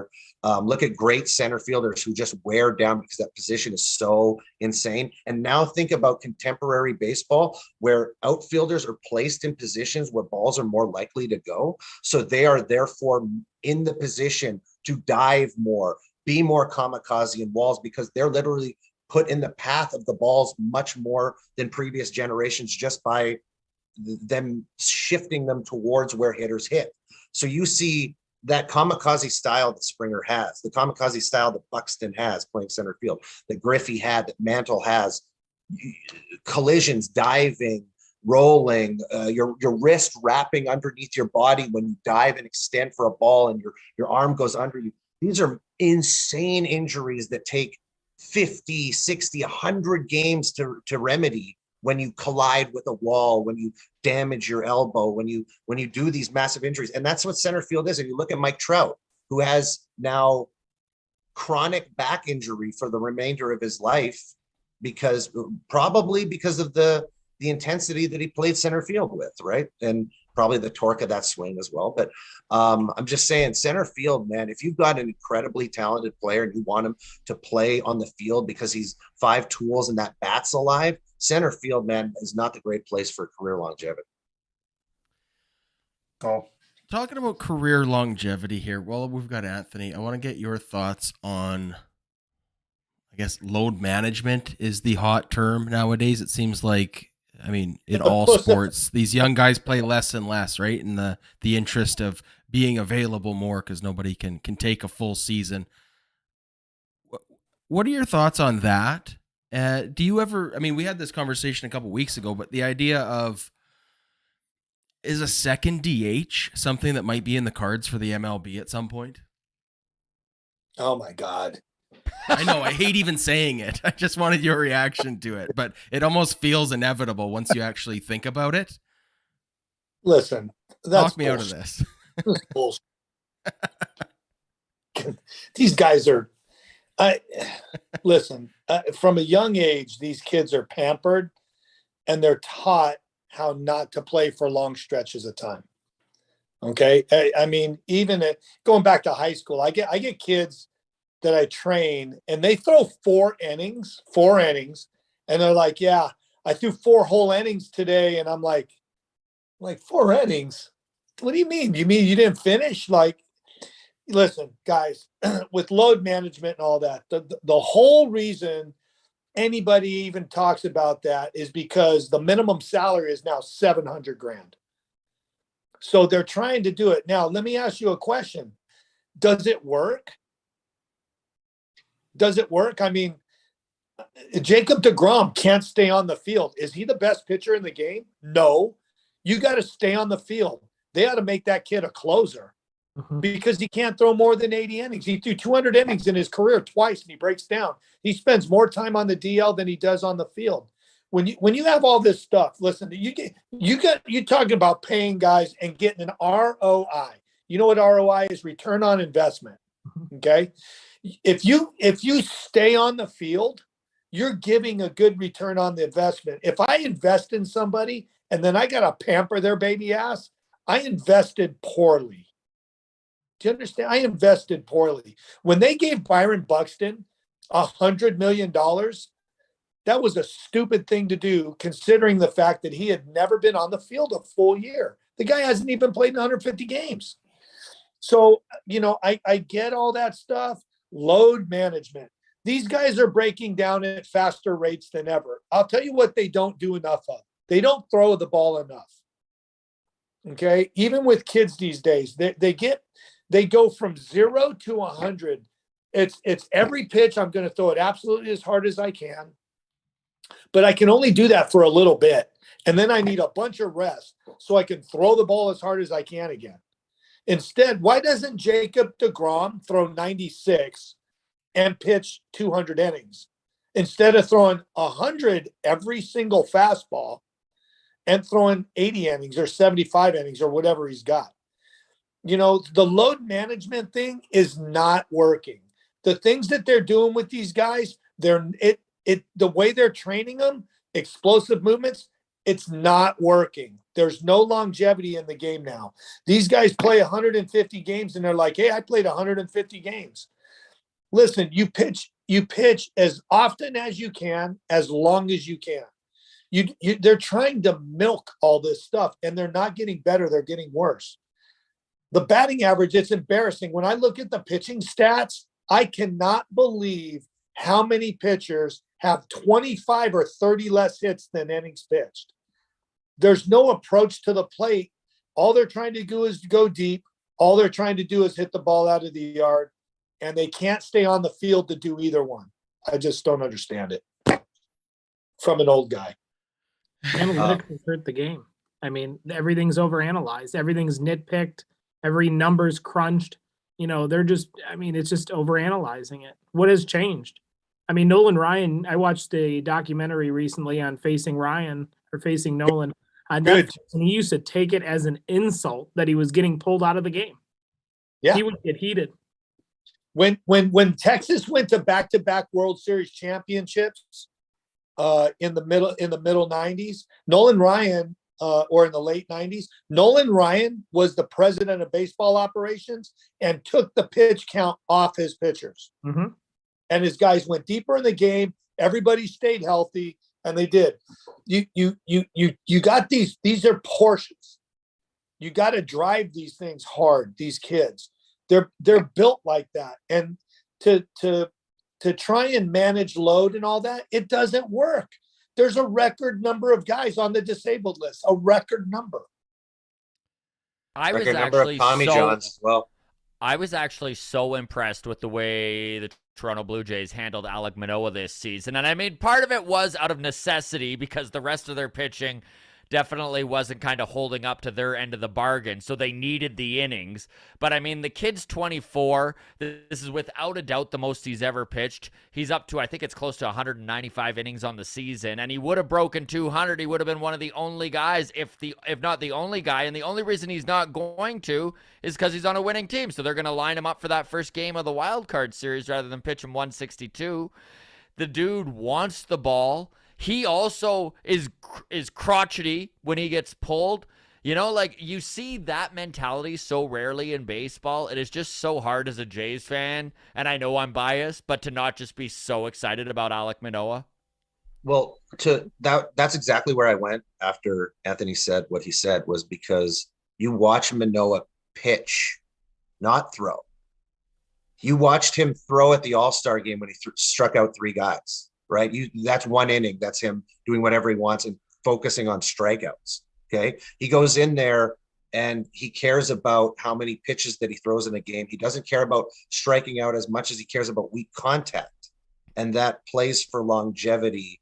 And I don't know. And you can see that his velocity increases later in the game, that he has more to give in the second and third, but he wants to throw 7.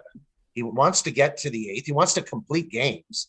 So he's got more in those later innings because he's pitching as opposed to giving everything he's got, throwing, strikeout, whiff rate, more RPMs, more velocity. That's all that matters, as opposed to pitching, and you still have in the 1970s when Nolan Ryan pitched, they threw like a pitcher would intentionally hit a batter. You know, you hit a home run off me and I'll buzz the tower and all. Now we hit more batters, but no pitcher is intentionally hitting batters. Nobody is intentionally throwing at anyone, but they hit more now unintentionally than they did 50 years ago when they were doing it intentional. So it goes to show you that the mentality of pitching is so. It's even so rare these days in today's baseball to see a pitcher upset when he's pulled from a game. And it's another thing that I just love about Manoah is just like the fieriness of, I don't want to be out of this game. I want the ball. And it's just become such a bullpen game that so many of these starters out there these days are just like, okay, day over. And I'm not even putting them down for that. It's the way the game has gone, but it's so refreshing to see a young kid who's like, absolutely not, leave me in, this is my game, I want the W. I love it. Every starting pitcher I've ever seen in my life, it's almost uncomfortable footage when they show the dugout shot. Not only are you not to converse with that starting pitcher, you're not to make eye contact with that starting pitcher. Enter Man Mountain Manoah on his days when he's pitching. Good Lord, he's running a stand-up. He's you. He's interacting with everybody. Hey, where are you from? Hey, you drink like he is a different breed. Your whole point was, how can you not love this guy? My God. And I was on Twitter the night he was drafted, and I looked right away to see, hey, is this guy on Twitter? I saw him on Twitter right away. This guy understood and embraced what it means to be a Toronto Blue Jay because you're representing a whole country. Some athletes really get it. You know, some like Kawhi, it's lost on. There's a lot of athletes where it's just been lost on. They're USA, period. Some athletes, Scotty Barnes on the Raptors, some athletes get it, how special it is to represent the Toronto and Canada. Alek Manoah has been that guy literally from day flipping one. Okay. Anthony, I would be irresponsible if I didn't ask your thoughts on Nate Pearson before we let you go. He's I mean, you worked with him this off season. Things seemed good. Tough luck. Mono. How do you blame that on anything but bad luck? Well, I only worked with him a little bit. I wanted to work with him more. I'm praying to God that he comes into the shop more this offseason because what he's doing ain't working. So, I don't know what to tell you guys, man. The worst thing Toronto did was send him to Driveline. I'm still convinced. I talked to his agent the other day, who we just played golf together, I'm concerned, guys. I'm concerned for him. I mean, this is 5 years in, and he doesn't even have 170 innings. Mm-hmm. Total. I threw 101 innings in AAA in 1 year. So, I don't know how long Toronto is going to keep him as a prospect. Again, talking about, and this is me talking about a kid that I love. Mm-hmm. He's got to stay on the field, man. You can't come up with all this stuff. You got to do stuff that your body agrees with, so that you can stay on the field. So I'm praying to God that he just comes in with everybody else. With Jordan and Danny Jansen. Everybody else that's coming in, and it just gets his work done, because the stuff that he's doing in the offseason, it ain't working. Honestly, Anthony, I will forever remember the very first time we had you on the show, and we were talking Nate Pearson, and we were talking the biomechanics and how much he is just like on the computer. And you mentioned at the time, and this was almost 2 years ago now, you said, it concerns me a little bit because he's got his head in the computer all the time, and he's worried about every little motion, and he should, when you've got that kind of velo, you should just throw, and everything else will fall into place. Just throw the ball. And then to watch kind of how this has gone down, I mean, I'm with you. I sure hope he can stay on the field, because he's got all the talent in the world. I would love. I just want the best for Nate Pearson, even if it's not with the Blue Jays, and I'm just kind of starting to wonder if a change of scenery is almost just. No. Okay, you stopped me right there. Then. Yeah, no. Change of scenery. Listen. When Listen, 30 teams had a chance to pick Nate Pearson. Okay. The Toronto Blue Jays picked him, made him a number 1 draft pick. Were you going to change scenery to a team that didn't want you? You know what I mean? So, that's a change of scenery is BS. You don't, I remember one time my wife, we were in Montreal and she mentioned something about Atlanta and how fun it would be to pitch in Atlanta because it's close to home and, all the stuff and the fans and all this. And I about bit her head off. And I said, with all the minor league time I've played, this AstroTurf in Montreal is the greenest grass I've ever seen in my life. These people gave me a chance and I'm in the big leagues. Like, I don't need to go anywhere else. I tried to play in Atlanta. I didn't make the team in Atlanta. I had to play AAA. I don't want to go to Atlanta. I want to play for Montreal.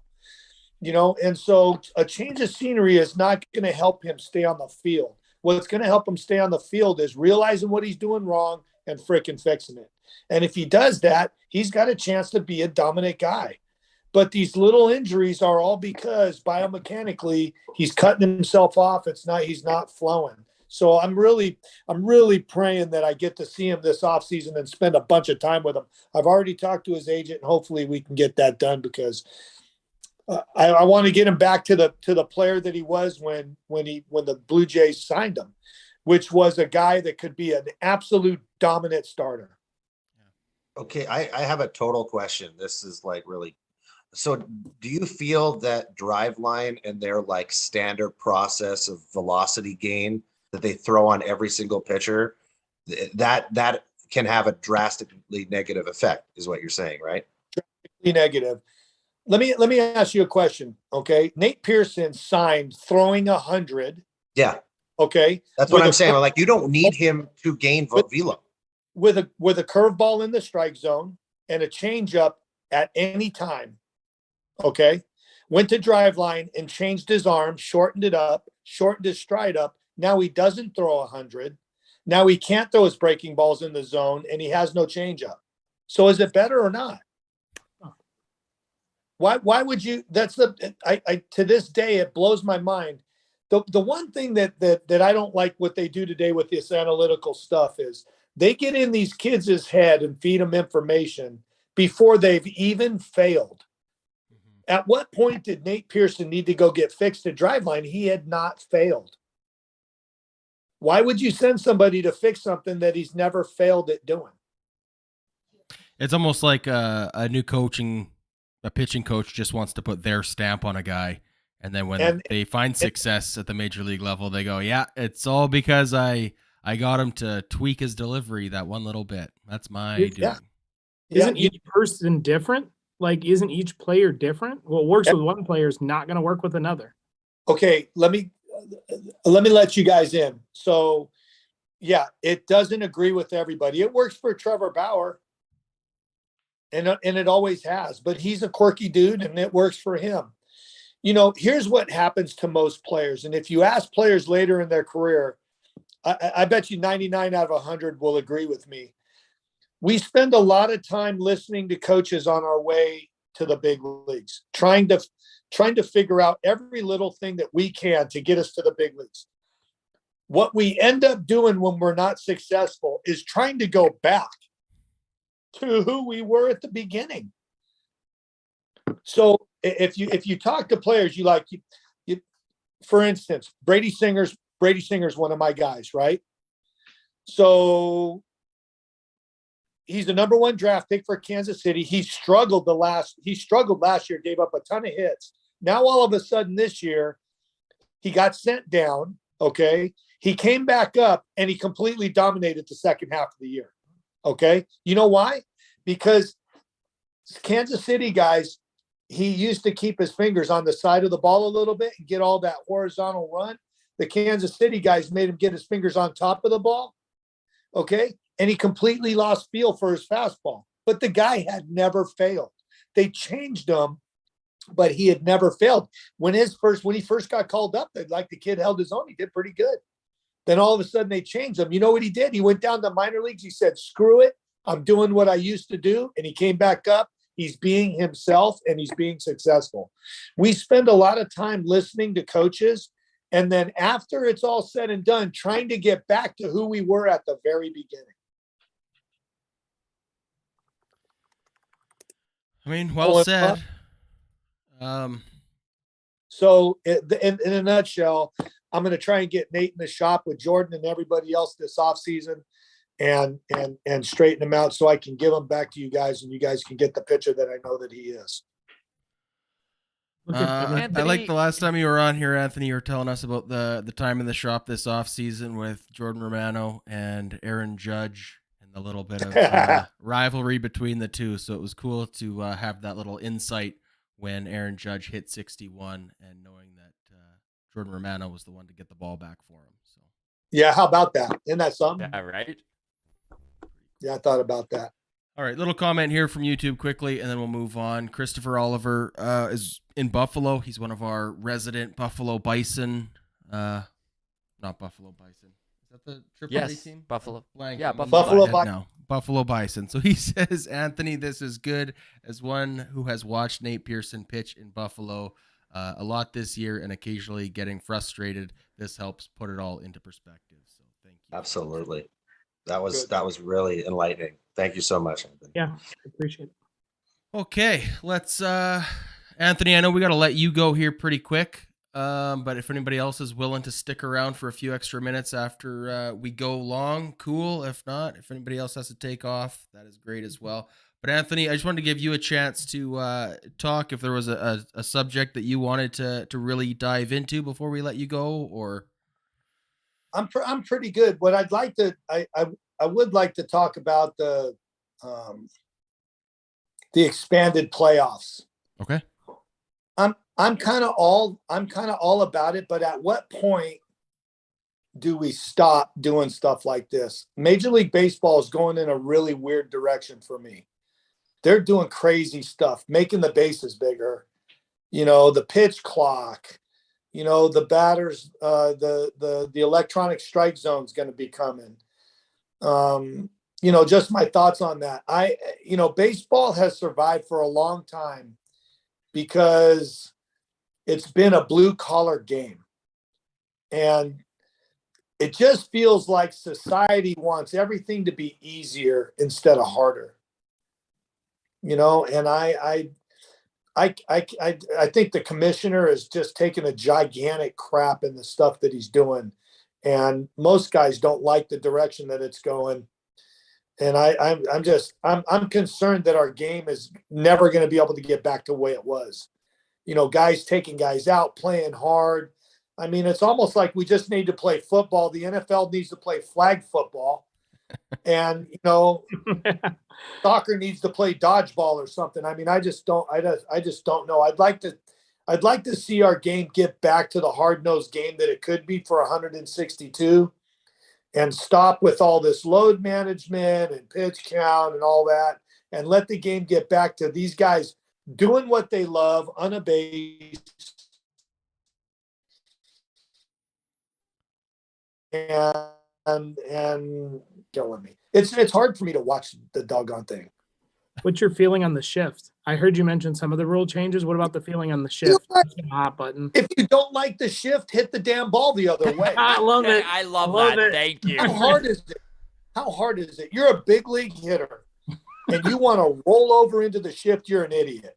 So Joey's pulling all the guys that are complaining. You got a whole open side beat and hit the ball the other way. These guys Joey Gallo could have 200 hits a year. Yep. If he hit away from the shift. Mm-hmm. And then if you get pitched to pull and hit it over everybody's head, then great. You want people to, you know what? You know who shifted when I was playing? Nobody. You know why nobody shifted? Because guys hit the ball the other way.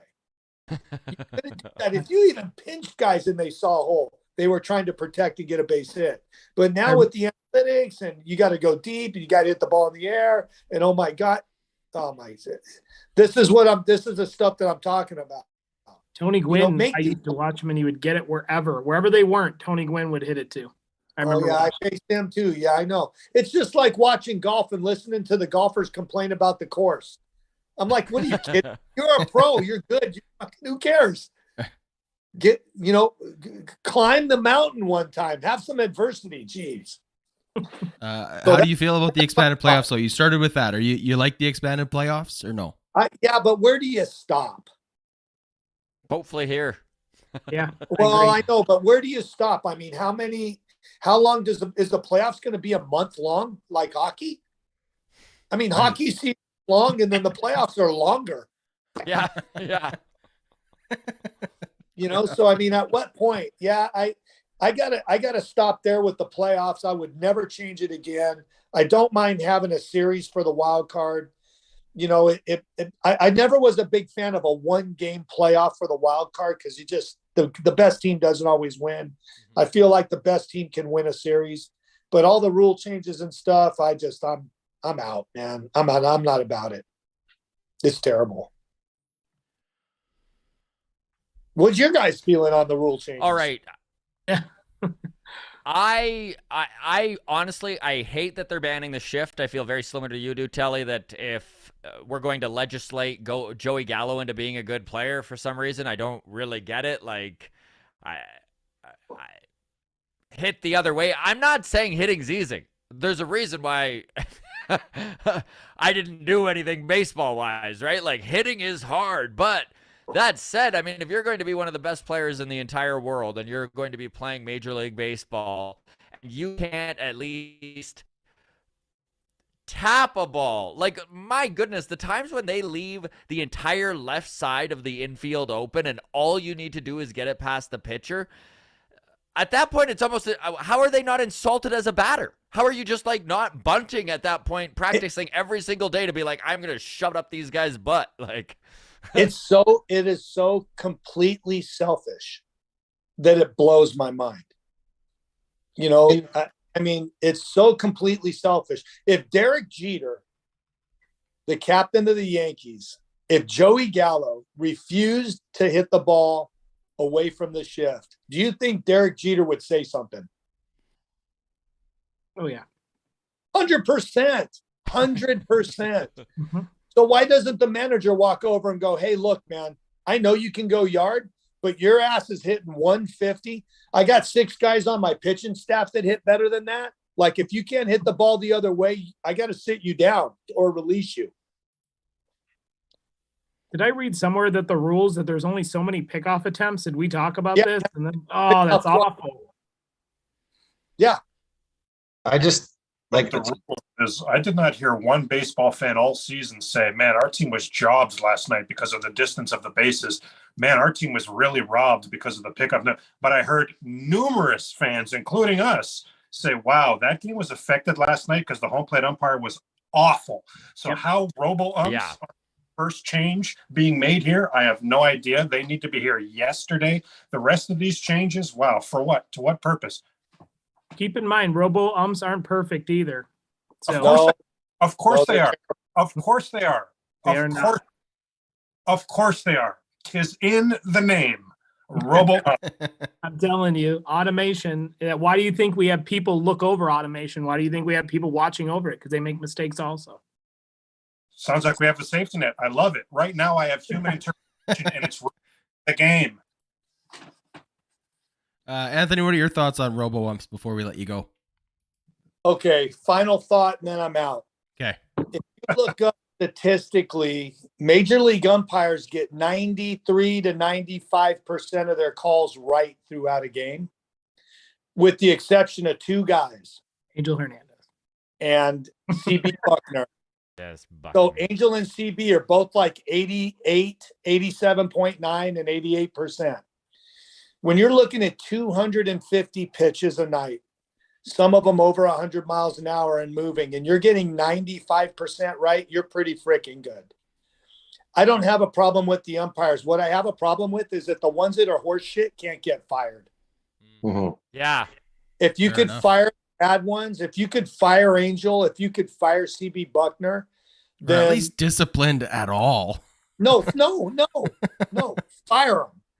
When you suck at a job, you get fired. You would think at a place with a sport where gambling is so abundant in sport that you have umpires like, so when you look at some of these umpire report cards and the game is affected by 3-4 runs because of those like these specific umpires that you're mentioning, and they're usually like a handful of them that will drastically affect a game.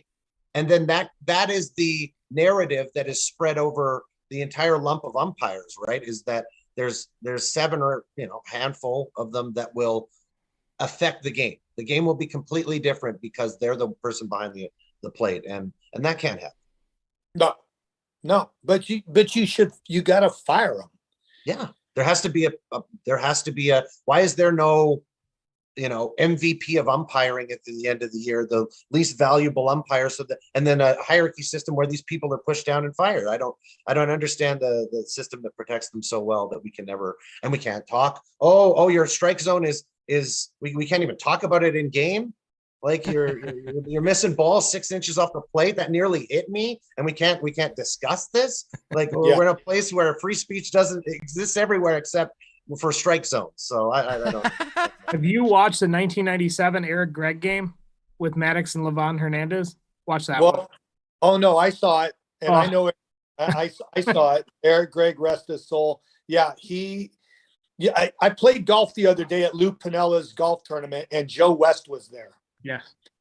And Joe umpired 5,500 games. He set the record for the most games umpired. And I talked to him about it, and he was like, when you think about all the calls that are made, of course, if you make a bad call, it gets magnified. But when you're talking about, a guy calling 250 pitches a night, okay, from 7 different guys with 7 different arm slots, and they miss 6 pitches, they're pretty freaking good. Mm-hmm. Okay, so with the Robo, we've got the technology to have it miss 0 pitches. Pretty freaking good. It's not good enough. That home plate umpire was pretty freaking good in Game 5 of that Blue Jays. But you're mistaken. The Robo umpiring in the minor leagues is not going well. Yep. Watch the videos on it, Craig. You'll get a rude awakening. The Robo umpiring is not going well. Mistake made. There's oversight. There will not be a rude awakening. I'm telling you, there's been bad calls with Robo-umps. Check it out. Every now and then. So do you get the same thing with human element? With the way we have it now, I'm dealing with a dozen bad calls. Let's pause this. Let's let Anthony go. He's been very gracious with his time, and then we can continue arguing Robo-umps. But Anthony, I do want to let you go. We're very gracious for all your time tonight. Hey, a parting shot. Joey Gallo's career regular season batting average, 199 with an OBP of 326 and an OPS of only 795. Wow. Incredible. He's got 2,300 ABs, and he's only got 176 homers. Well, that's a good OPS, though.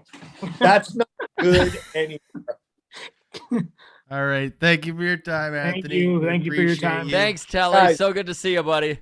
Hey, guys, seriously, I love being on your show. You guys be blessed and have a great time. Thank you. Cheers, man. All right, man. Cheers. All right. Robo-umps. Craig, I'm kind of with you still. I think, I don't think it's perfect right now, but it is something that can be calibrated. It might take maybe it needs another year or two of calibration in the minor leagues. But automation is always doomed to fail. Trust me. I work with automation. It's always got a bug. It's always needs an update. It's always doomed to fail. You'll see. But can it be consistent? That is all I'm after. No, that's the whole reason they have to do updates is because there's bugs, there's errors. It's already not going that great. I'm starting to come to the concept that you put things in Major League Baseball's control and it doesn't work. They control the baseballs. It doesn't work. You can't give them more control.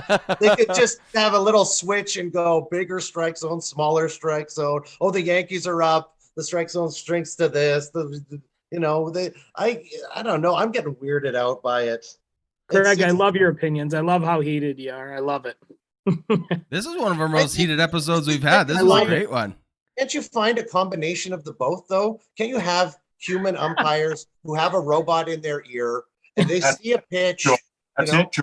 That'd Yes. be great. That's a fantastic idea. Yeah. As much as I don't know if you're joking. Makes the call. But if they Yes. are definitely wrong, something buzzes. yes, That's what it is. You still need that home plate umpire. There's still plays at the plate. That home plate Yeah. umpire still exists. yes. We can I argue think- with the I'm Robo-ump. thinking you can, and if you say you're there and you've got the computer in your ear, wouldn't that hone your strike zone?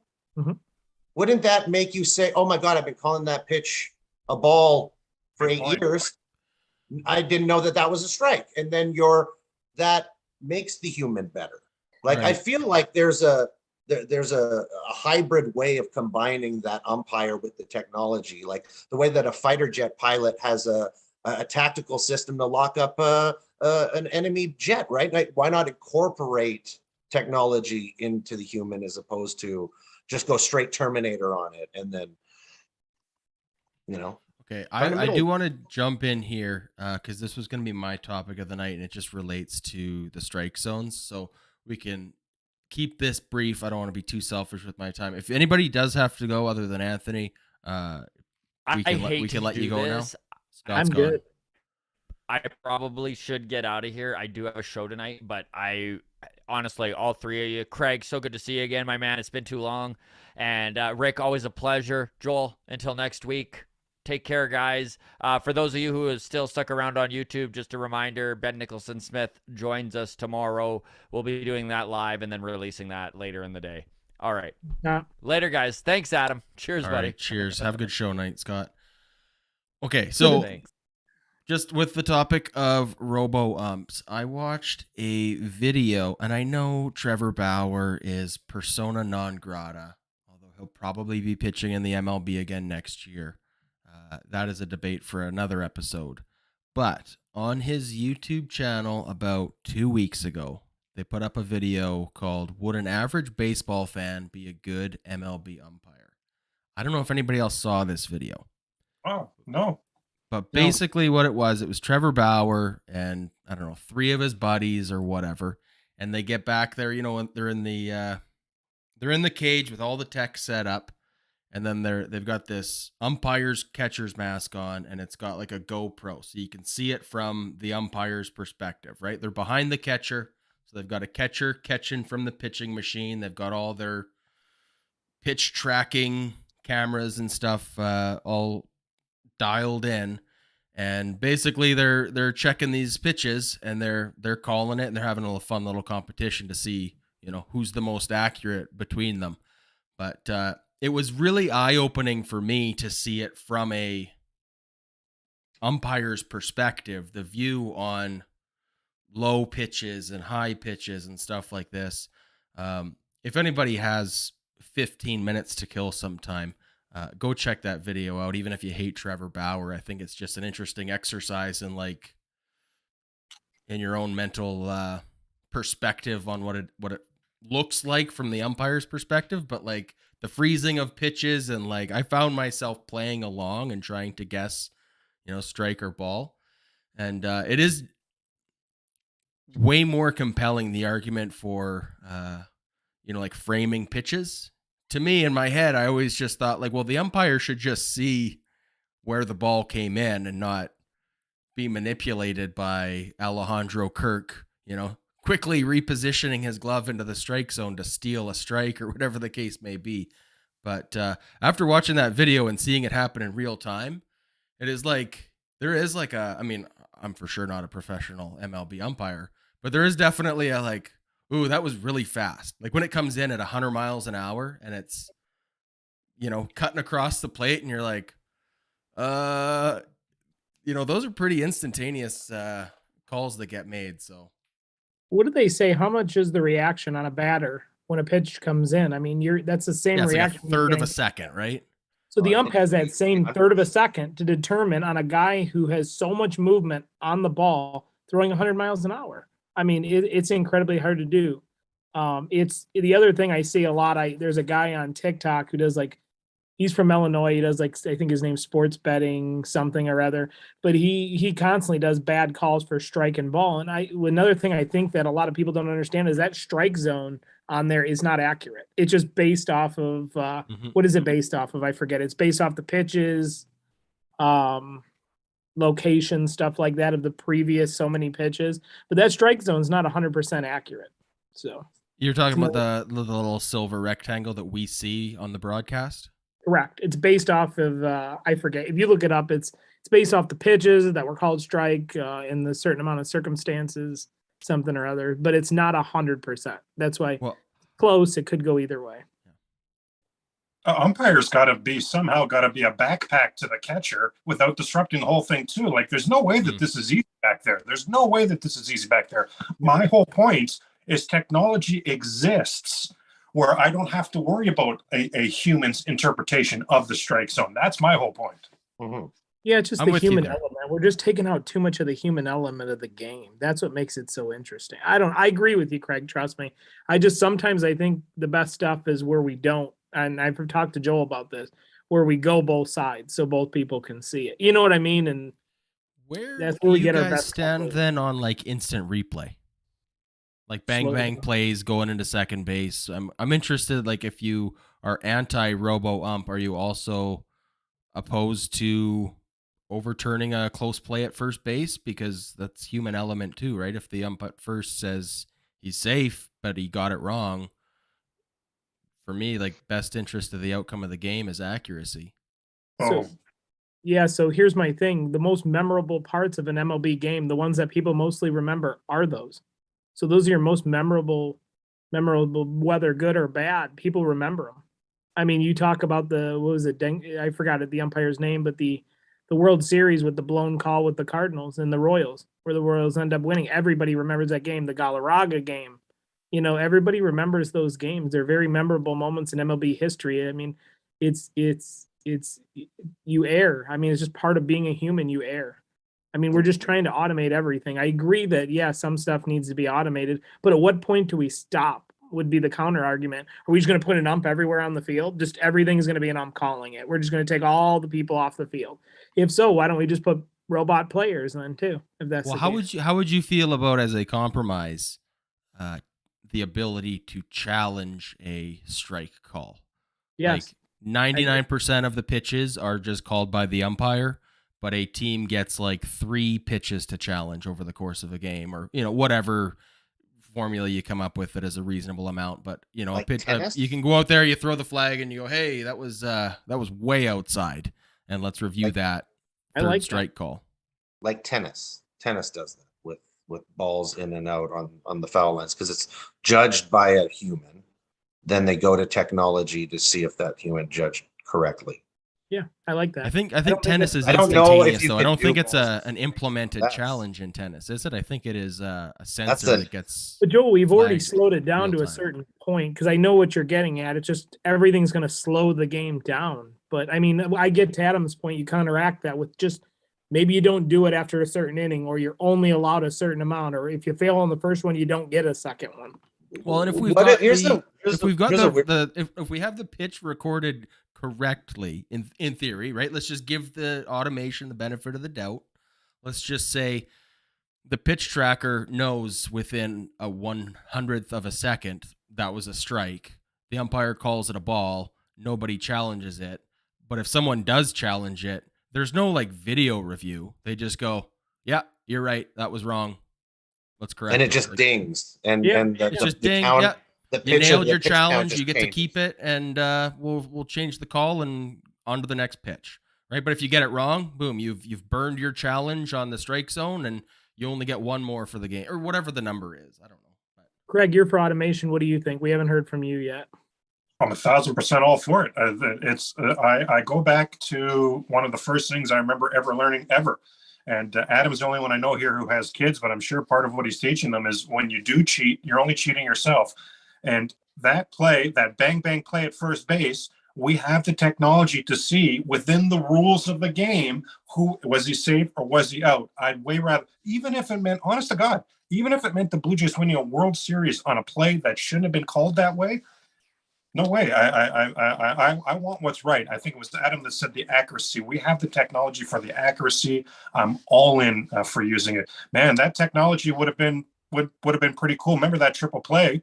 speaking of center fielders and that, remember that Blue Jay triple play in the 93 World Series? If replay existed, we would have had that as well. Like, I just want what's right. I just want the accurate call on the field.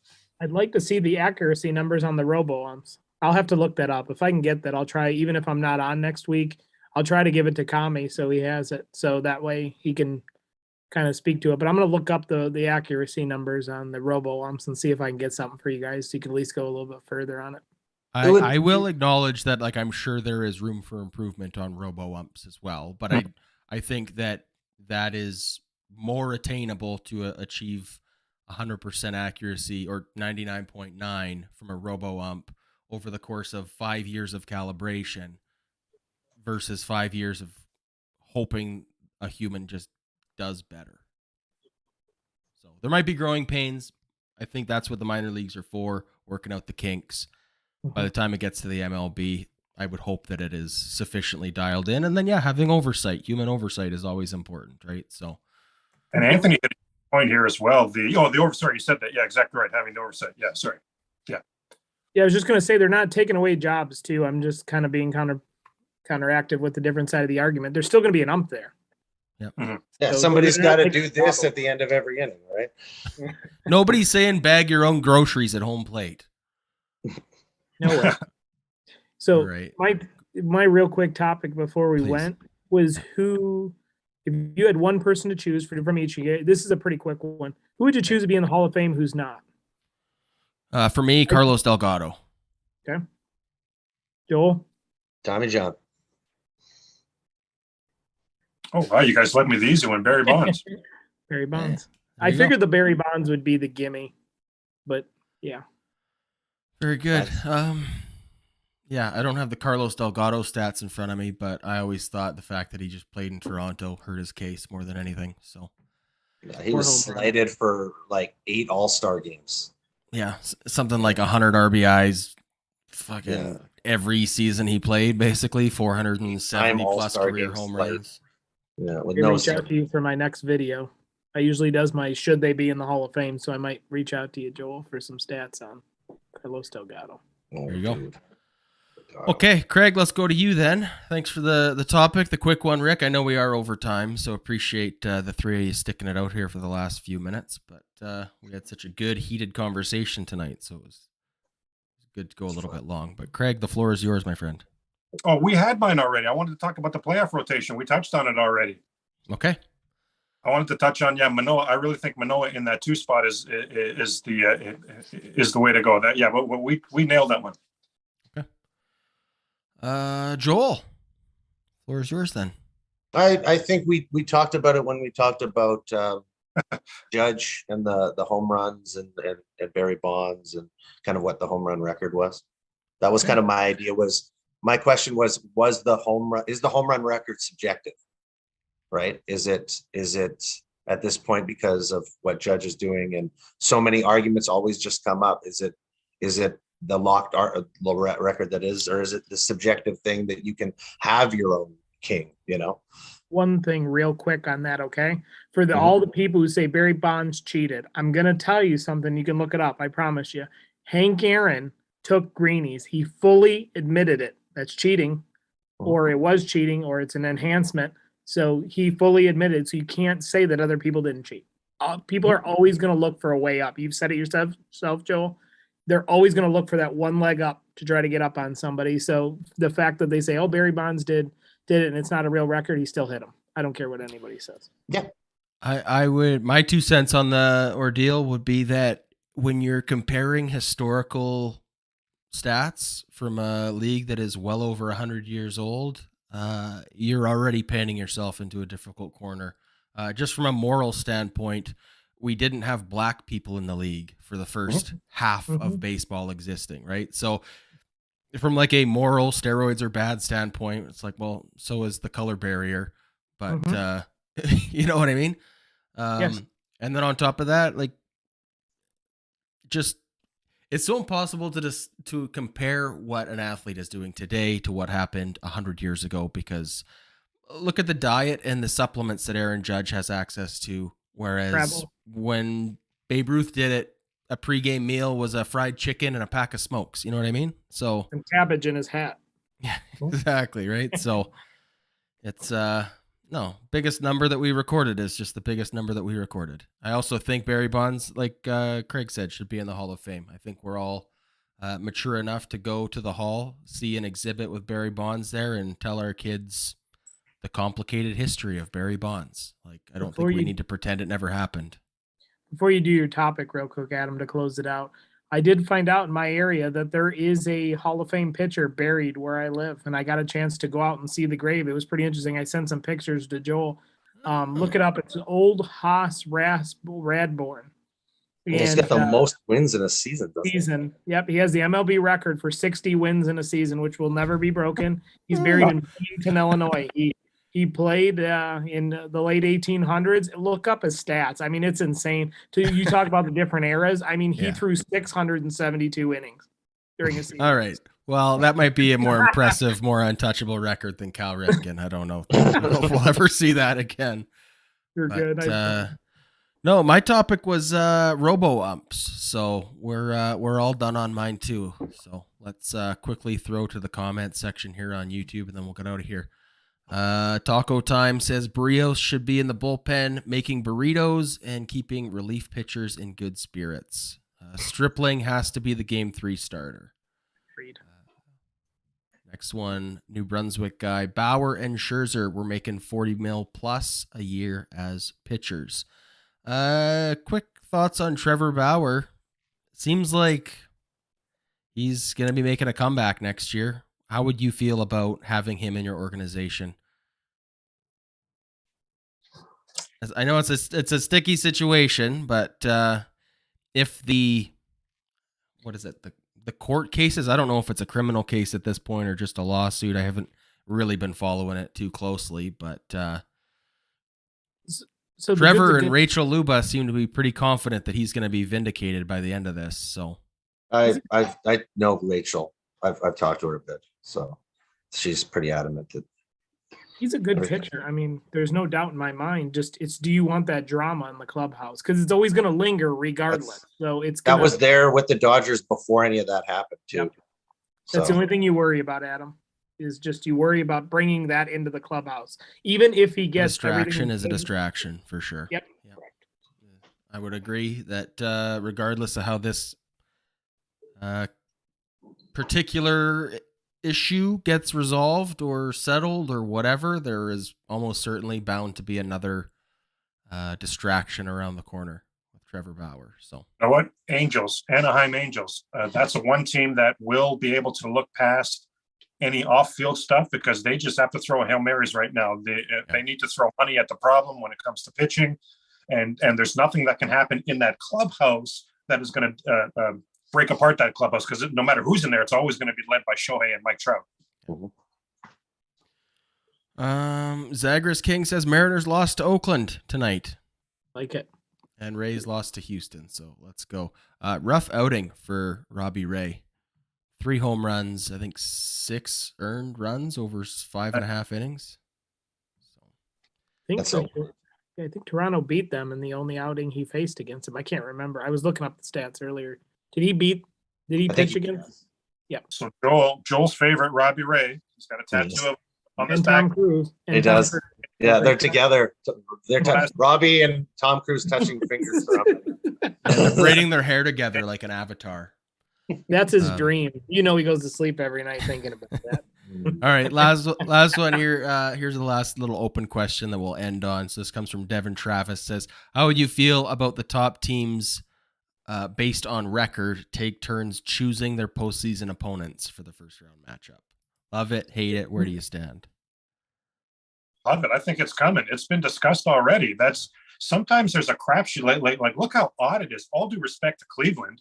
I mean, I think a lot of teams would rather play Cleveland than have to run into Tampa Bay with McClanahan, than have to run into the Blue Jays with what they've got, like with having to run into those wild card teams. So I absolutely love it. Now, it's, again, they talk about the drama. It just adds to it because this is the dictionary definition of be careful what you wish for, because that first team that picks that opponent and gets dusted too, oh my God, that's a massive story. That's going to get general managers fired. It's a whole new level of drama. I'd be in for it. And rivalry. Absolutely. Don't sleep on the Guardians. Like I said, they're 21-8. so lately. So don't sleep on them. I know they're in a crappy division. No doubt. No doubt. But that's a division winner. Even Ricky, as well as they've played, and this is your division. You know what you're talking about here. Even as well as the Guardians are playing, and in a 3-game series, they've got real good pitching. Yep. Still, there's some wild card teams like Tampa and Toronto. I think teams would rather see less, in my opinion. Good point. Yeah, because they're got to fight and claw to get in, and those are the teams that are going to keep fighting and clawing to stay in. A great point. Related question then in terms of playoff seeding. Do you guys prefer a situation where seeding is set at the end of the season and then it is just a simple bracket from there, or do you prefer to have teams be reseeded based on who's left? So if there is an upset in the first round, have the lowest seed always play the highest seed remaining? I'm a reseeder. You're a reseeder? I would agree. Reseeding would Yeah. probably work. Just makes for more interesting matchups, and you might get a little bit of spread out from the divisions, which sometimes usually comes into play. Okay, well, we'll wrap up there then. Appreciate talking to everybody. Appreciate everybody. We had close to 50 people in the live chat tonight, so thank you for sitting tight with us. If you watched us live on YouTube on Sunday, thank you so much. If you're catching the broadcast later, we appreciate the comments and the likes, sharing, all that stuff. Of course, if you get it on audio, thank you for doing that. Let's kick it around then and start with Rick. Rick, what are you working on? I know last time we talked, you were talking about potentially getting a YouTube channel up and running in addition to your massively successful TikTok. Any progress there? A little bit, still trying to gather some of the final pieces, but we're pretty close to starting up the YouTube. Right now, just the same old stuff on TikTok. Just put out a Fred McGriff Hall of Fame, should he be in video? I think he absolutely should be in. So, model of consistency. Love it. The crime All right. dog. The crime dog, McGriff. Mr. Craig Ballard, nice to see you again. Are you excited for postseason baseball to make its return to Toronto? And what are your thoughts on the Raptors this season? I know you're a big basketball guy. Well, I'm extremely excited about postseason baseball. Did you guys see in that game when Judge hit his 61st? Remember, that was 3-0 Yankees, and the Jays tied it at 3. I don't know if you guys saw. Bo was on second when they were making that pitching change during that Jays rally that tied it at 3, and he said afterwards he was getting goosebumps. He said, "I've never experienced anything like that." That's not even playoff fan base Toronto Blue Jays yet. Like, man, this is so exciting. And the Toronto Raptors, I can't even believe. I can't tell you how many publications, Twitter handle, like social media, you name it, that are talking about how good the East is going to be this season, and go ahead and rhyming off teams, and go ahead, because the East is going to be good this season. I've not once heard any love or any respect, any recognition of the Toronto Raptors. I can absolutely tell you the Toronto Raptors are going to be very real this season. I can already tell you they're the team you don't want to play in the playoffs. They're going to be so tough-nosed and gritty with their defense. They're so well coached. Siakam taking that leap. Scotty Vibes taking that leap. OJ Anunoby taking that leap. Trent Jr. taking that leap. We may see the window start to close for Freddie VanVleet. Let's see. I don't know, but there's so much on the come up for this team. I'll tell you, this is such an exciting time for the Toronto Raptors. I promise you. In the U.S., this much love, absolutely zero attention being paid. I'm telling you, it's a mistake. Raptors are going to be really good this season. Very cool. Well, thanks again, Craig. Let's wrap it up with Joel. Hey, Kami, got the Spider-Man shirt on. I do. Venom in the background. Yeah, that's right. I got Spider-Man on right now. Greg's all over the place. Give me the Spider-Man movie with Tom Cruise as Venom. I would watch that. Yes, right there. Looking All right, great. Joel, what's your status on your production for your show? Because my wife is getting impatient to watch it. Yeah, I know. It's done. It's wrapped. All 15 episodes are wrapped. They had to cast a character who's like just on the phone, so that required an entire casting session just to do an ADR recently. But everything is filmed. It's in the editing phase, and I can show you stuff behind closed doors, and because it's here, I don't think I'll get in trouble from anybody in Los Angeles. I don't think any of my producers are watching this. So Hey, um, this let's try to work walk-off together. community is strong wait a and minute. growing, okay? All right, now you got to show it. Just turn it around. And show Hold it. But I just, just don't rat me out if I bring a clip that I'm not allowed to show. And then I've got a baseball documentary that I've been working on. Hopefully I can get that out by spring of next year. It's kind of like a 100-year history of foreign substance. And then, Cool. yeah. I didn't know we were working on About that so one, yeah. Cool. Yeah, I've been Breaking working on news. it for like, yeah, kind of, right? So that's going to be fun. I Joel, got, first 98 years there was nothing, and then the last 2 years all hell broke loose. Is that the yeah, gist of that's it? all it was. There was What about the 98 years of spitball? The prolonged- spitball was in the early 1900s. Don't tell me you're leaving out the spitball. No, that's literally the changes that happened in 1920 are the kind of galvanizing force of the 100 years of sneaking it.